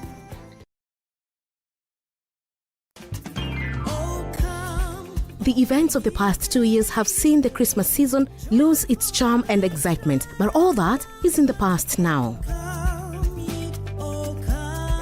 This December, Tis the Season is bringing back the spirit, the joy, the essence of Christmas with a Kenyan twist. Tis the Season invites you, your family and your loved ones to the Junction Mall, Nairobi on the 10th, 11th and 12th of December for Tis the Season, a very Kenyan Christmas. The weather with Spice FM. Okay, cloudy conditions in Nairobi at 20, warming up to highs of 24 and lows of 15. It's mostly sunny at 19 in Nakuru, highs of 26 and lows of 15. 14 will be the low in a sunny Nyeri, going to highs of 23. Eldoret is cloudy, we'll see highs of 25 and lows of 14. Looking at mostly cloudy conditions now with that rain leaving in Mombasa at 28, highs of 31 and lows of 29. Light rain continues in Malindi at 29, highs of 31 and lows of 26. Partly sunny conditions in Kisumu, highs of 30 and lows of 20. And we're looking at Kakamega, partly sunny conditions at 25, highs of 30 and lows of 16. Kampala is raining at 22, highs of 26 and lows of 20. And Dar es Salaam follows in fine form at 27, highs of 31 and lows of 25. Johannesburg is cloudy at 17, we'll see highs of 24. We're looking at sunny conditions in Lagos at 25, we'll see highs of 35 today. 33 will be the high in a cloudy Kinshasa, currently at 25. Paris, not so warm at 4, highs of 7 and lows of 4. It's clear at 6 in London, we'll see highs of 8. And in Beijing, it's cloudy, lows of -1 today going into early evening. Round things off in the Big Apple, where it's 2 degrees coming into Thursday morning, highs of 5 and lows of 2. No, you know, this wheelbarrow, how can you give people wheelbarrow? His party symbol is an umbrella. Is he distributing umbrellas in Makueni? Have you been told if we don't lock between 10 to 4, this is what we're saving? You try and call them, the same person who was in your house every day, because they know you are influential and you will give them votes. Call them after 1 month and see if they'll pick up their phone. Don't tell your member of parliament that you want him to come and build a school, you want him to come and do a hospital. That is not the work of the member. Now that we have devolution in this country, these resources should go to those devolved units. You have to have strong, independent institutions. And I mean, you have to have police who has the right to take the biggest town in the country and question, why did you do this and that, and send them to court if necessary. Joel in Kericho, good morning. Salama sana Eric, habari ya asubuhi. Salama kabisa. Mbunge wako ni nani? Anaitwa Seriousness Maritim, hapa ni Ainamoi. Seriousness Maritim, Ainamoi. Yes. Sasa ile juma nampambia yeye nini? Amalize aende. Asante sana. That's it. The Situation Room, Kenya's biggest conversation. All right, Mombasa Road still has an issue this morning. Still in traffic hour, and the eastern part of the city going then towards North Airport Road, a little bit here and there, but nothing too jam-packed. Where it continues to be jam-packed, surprise, surprise, on Jogger Road, trying to get out towards Landis and into the city. Uhuru Highway, ebbs and flows of traffic. We keep keeping an eye on things. Thika Superhighway, just that junction at Kiambu Road, Muthui Square Junction, out into the city. Looking a little bit better coming out of Westlands, but that drift from Kileleshwa heading out towards Chiromo, there's an issue there, and still moving very slow, bumper-to-bumper action still happening there. Let's keep an eye on things through the morning. Let us know what you see. It should be all right as we get back into the swing of things in the day. SpiceFM KE on Twitter. Text on 40127.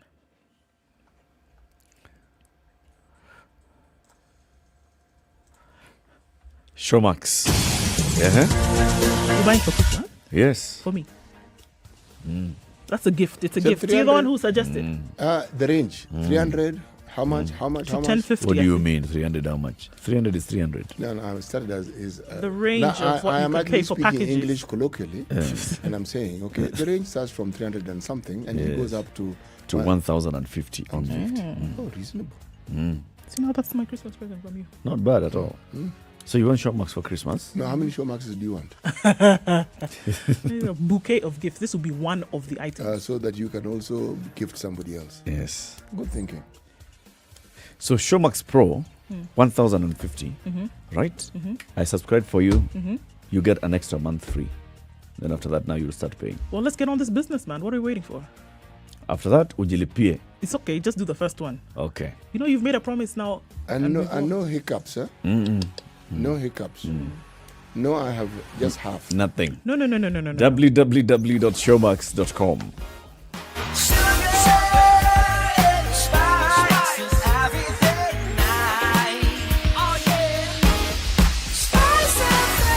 Spice up your life. Mature, intelligent talk every morning. Spice up yourself. All right, that's 24 minutes to 10 to the top of the hour. Tomorrow, the 10th day of December 2021, Kasarani will be furikaring furifuri, full to the brim, with supporters of ODM Raila Odinga's campaign, which is called Azimio la Umoja. So the people will be coming to there to discuss the Azimio la Umoja issue, where it's widely expected that Raila will finally come out openly and say, are you taking a stab at the presidency or are you not? Or are you endorsing somebody else? Okay? So before that, ahead of that, he met with the Mount Kenya Foundation leaders whom he had met before. And they told him, we actually think that you're the best bet for the next to be the next president. And we offer unequivocal support to you. Okay, we're just going to put some few quivocals. Number one is conditionalities. A commitment that you actualize a post-election violence victims fund.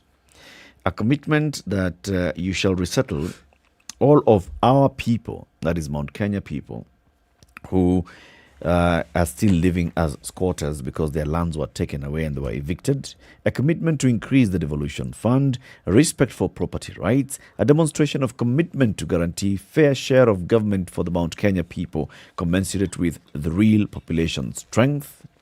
And another one is a commitment to implement the constitution on the principle of one man, one vote, 1 shilling. Now the question that CT has raised this morning, of what consequence is this particular endorsement to the Raila Odinga stab at the presidency? First of all, on the ground in Mount Kenya, does it have any influence on the ground in Mount Kenya? Does it sway the vote to the Raila Odinga side, or does it move the vote away from the Raila Odinga side and the rest of the country when they see rich people from one community saying, we endorse you and these are our conditions? What do the other parts of the country feel? Let's hear from you. 0719-012-600. Anthony in Mombasa. Good morning. Good morning, my friend. Morning. Good morning. Good morning.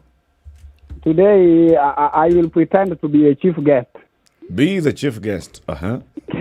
Because today, if I talk too much, they will say they have started talking too much, yet they have not received it. So once they get into power, they will talk a lot. We know you people, politicians. Ukiingia county assembly ya Mombasa, you'll become a mheshimiwa. You'll only be talking. Na kizungu itakuwa mingi. Chief Whip. On the ground, they are calling me already Chief Whip. Bas. Chief Whip from Ziwalangombe ward in Mombasa. So back to the situation. The reason why the Mount Kenya Mafia are supporting Raila, definitely because they know that Raila is the only person who can serve their interests better. Did you call them mafia? Well, I didn't call them mafia because I've not seen them killing people. You know, mafia is associated with killing. Anthony, you called them mafia. A lip of the tongue, maybe. Okay. Mount Kenya Foundation. Okay, so, yes, Mount Kenya Foundation. Thank you. So, the voters of today, mostly those people who are going to vote for the first time, the second time, and the third time, like myself, they are seeing this election differently, with a different perspective. And I believe Raila will have to do a lot to attract these people's votes, especially the young adults. Don't call them youth because even Ruto is calling himself youth. So young adults. So we are calling young adults. So I'm saying the person who will attract the votes of the youth, my friend, is, I'm looking at it, he is not going to be Raila. But I don't know. You know, Raila is also a schemer. He knows how to calculate his political well, and I don't want to teach him politics. Yeah, he is above that. But the reality on the ground, Mount Kenya, those people who are taking part in voting, leave alone those people who are having a big chunk of money, they are not voting. During voting period, they are in Boston, or Ohio, or Chicago. Yeah, I can even give you a simple experiment. You know, when Katie Kilonzo wanted to vie as senator, she was found not even a registered voter, yet his or her father, for that matter, was a senator. So you just ask yourself, if your father is a senator and you are not a registered voter, I've completed. Today, let others talk. Kwisha. Thank you, Anthony. Yes. Asante sana. Kenya's biggest conversation, 0719-012-600. That's the number to call. Or you can also post your comment on our social media handles, SpiceFM KE on YouTube or Facebook or Twitter. What do you think the rest of the country feels? Well, look, you can't... Is there any feeling?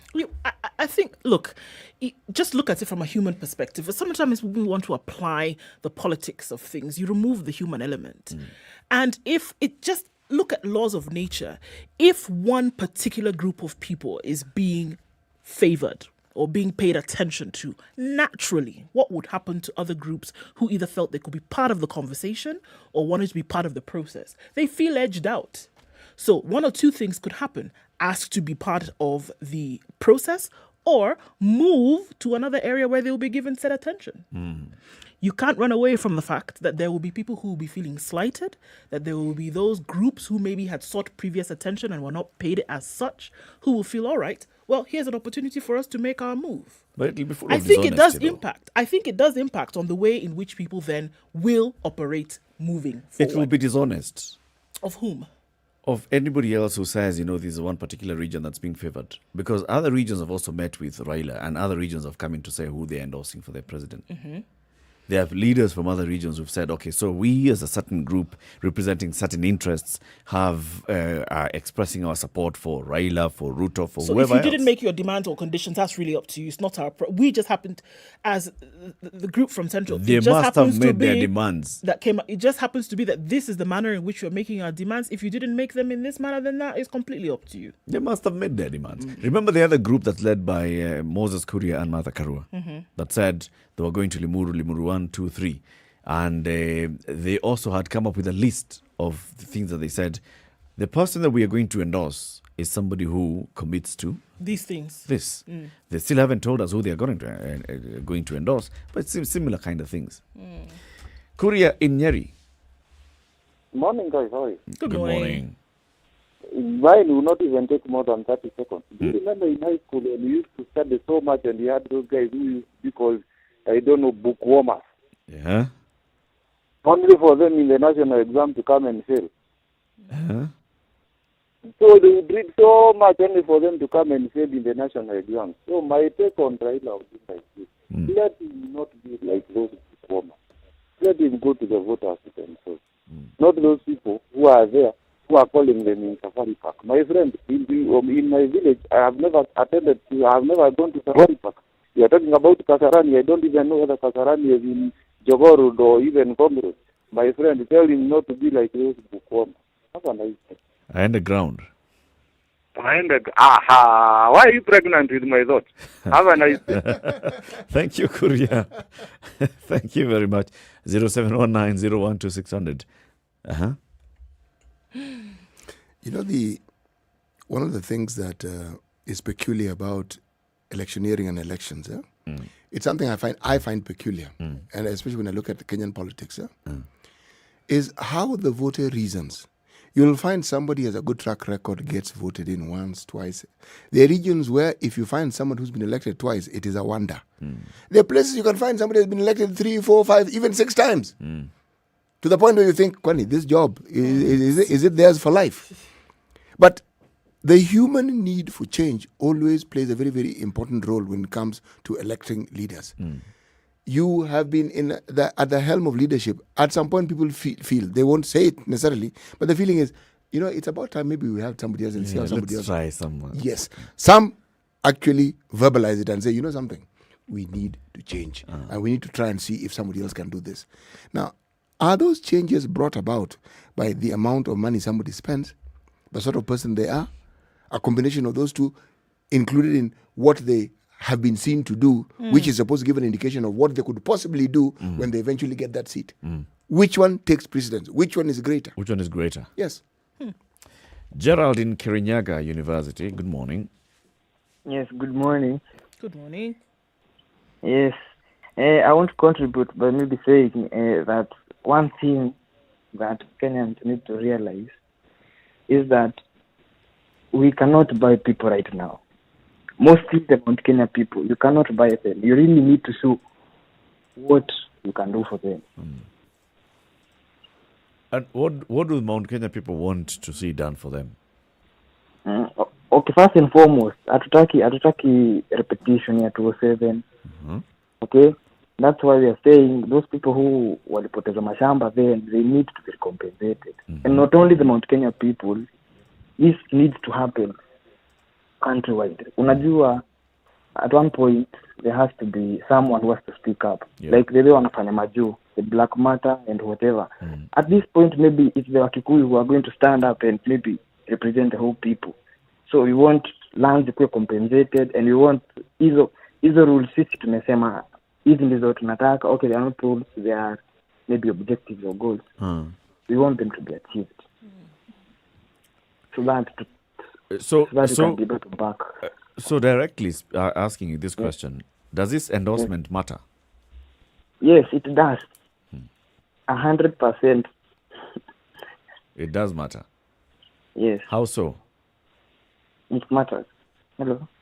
Yeah, how does it matter? Hello? Okay, maybe there's an issue with Gerard's line. Yes. Mohammed, I see you had also called from Mohammed in Mombasa. Please call back. We want to hear your view on this. Of what consequence is Mount Kenya Foundation's endorsement of Raila Odinga's as a presidential candidate? Of what consequence? When the Mount Kenya Foundation was coming together in the original instance, did they see or do they see themselves as a representation of the business community, or do they see themselves as a representation of the whole of Mount Kenya and the voting population, communities, individuals? They see themselves, I think, from just looking at what they've been doing and what they've been saying. They always emerge to have political conversations. Either they want to endorse so and so, this person or the other. And it's the business community looking at, because they have influence in the community, so they're taking the leadership role. We as the wazee of the community, we as the people who have some certain influence in the community, this is what we think. So they might not necessarily have the endorsement of the community at large. Maybe not, or maybe they do. Mohammed in Mombasa. Good morning. How are you? Good morning. Very well, thank you. Good. So, question is about the Mount Kenya influence, the Mount Kenya leadership influence, or the Mount Kenya Foundation. So, let's break this down a little bit. I guess it's no secret that the leading business community in the country, arguably, comes from that region. Now, I referred to an article by Jaindi Kisero yesterday on the in the Daily Nation. It was an opinion where they said that our biggest threat that we face is our debt. It's an excellent article. I'm happy to share it. It's on Google. Is our debt, a debt that we've accumulated, a debt that we are spending more than 50% of our GDP servicing, etc. Granted that yes, you need money in order to build infrastructure, etc. But that article is so clear as to what has happened to the money. This morning I've read that we have paid, 29 billion to China because the Exim Bank wanted to shut us down for any further loans. Now these issues of management of the economy is one of the fundamental cornerstones of the next leader to set the ship right.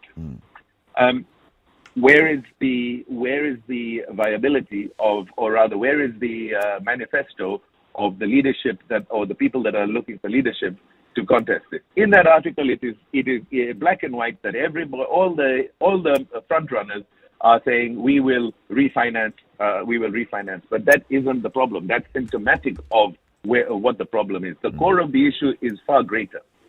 So, question as to whether that is or isn't the right way to deal with the problem.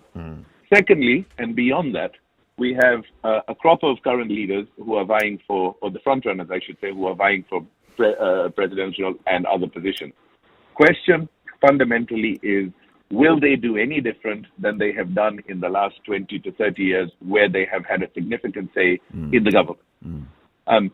They have had every opportunity to do what they need to do and the agenda they need to drive. Is it a fundamental desire to only do good for the nation, which is what leadership is? Essentially, a successful leader is only he who has a selfless desire to do good for the people he is leading, whether it is the national level, whether it is local level, community level, be it community, wherever it is. So these are hard questions that need to be analyzed.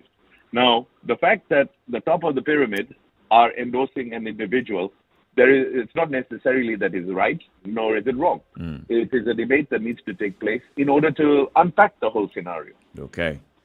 That's my basis of which to begin a debate. Thank you, Mohammed.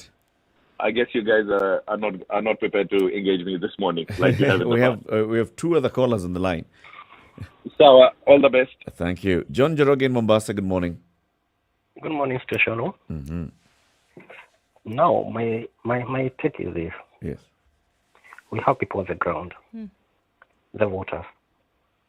Do they feel represented by the Mount Kenya Foundation? My take is no. Because this is as the moguls, as I call them. They're the people who control the economy. They're the people who deal with fuel, milk, grains. And if you go to the shopping center or if you go to the mall, those are the things that are affecting Kenya's more. So when these people went and said, this is what you want, they went and debated and took their deal to the leader who they think going to represent them when he gets to the power. But the person here on the ground doesn't feel represented. For instance, these people are the people who have the say in the current government. All those things that they are saying they want the rider to do, why can't they push it to the current regime and have those things effected? So the things that they kind of threw into the spanner was to make the normal Kenyan feel safe. What they need correlate with what the normal Kenyans feel. So I think by Raila being endorsed by those people, for me, it's not a really good thing because he loses the majority of votes. That's my take. Thank you very much. Thank you, John. Richard in Thika, good morning. Morning, Spice. How are you? Good morning. Thank you. Now, it would be very dangerous to discount the impact of capital. we live in what they call interest times, where people are able to buy influence. Technology has enabled people to directly influence people through social media, through mass media. So it is something that has an impact. But what I think they've done is they've given the other guys ammunition. Because now people will frame it as, like you say, dynasty versus the hustler. So I don't think they represent the normal Kenyan or the normal Mount Kenyan. So they represent the interests of the elite. Yes. They are business people. They are trying to buy influence for their own demographic. They're trying to secure their own influence. Okay. But they're trying to get the rest of the people to feel like they're part of it. At the end of the day, people who hold capital are fewer than the people who don't. Sure. So if people are able to think and frame the conversation in that way, you can see what they're trying to do.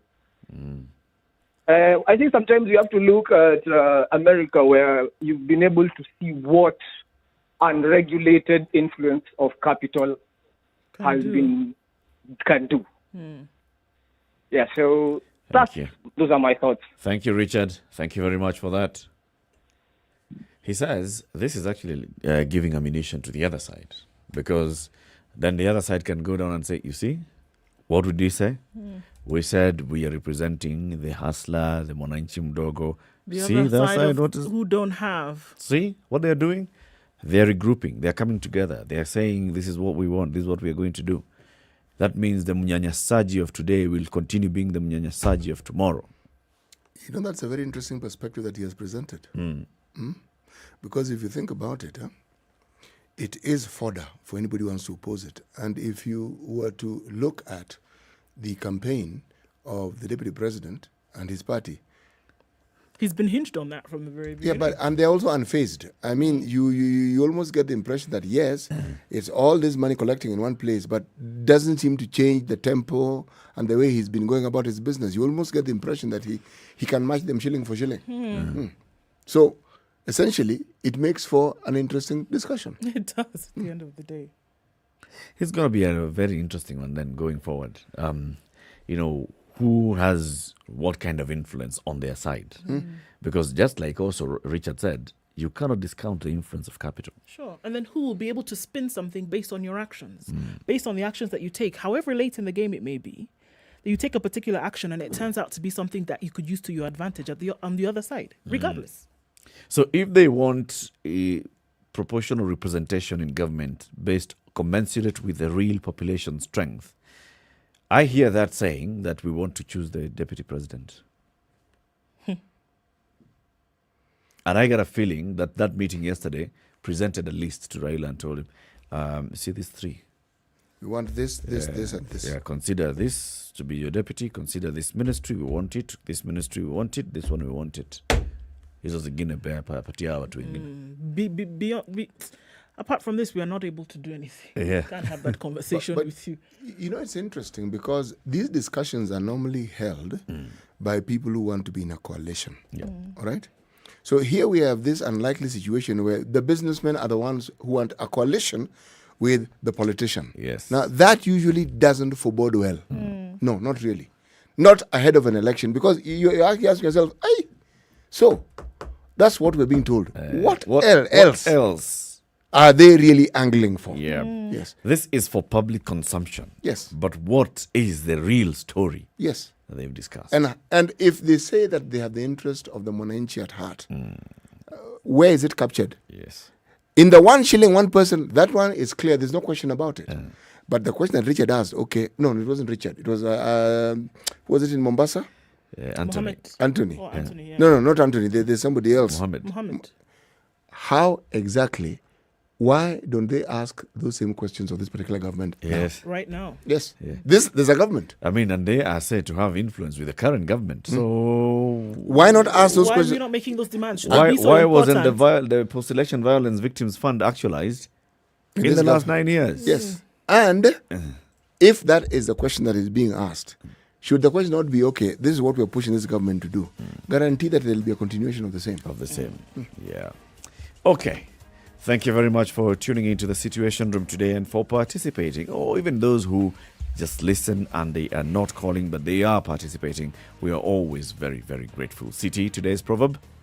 Mchovya asali, hachovi mara moja. English? One who dips a finger in honey or honeycomb doesn't do it only once. Look at it this way. The moment you have understood the nature of something and it's of benefit to you, you will continually head in that direction. Indeed. Essentially, the habit you've acquired, that particular action will be repeated and you will not move away from it. Asante sana. Thank you very much. See you again tomorrow, 6 a.m. Have a lovely day. It's now 10 o'clock.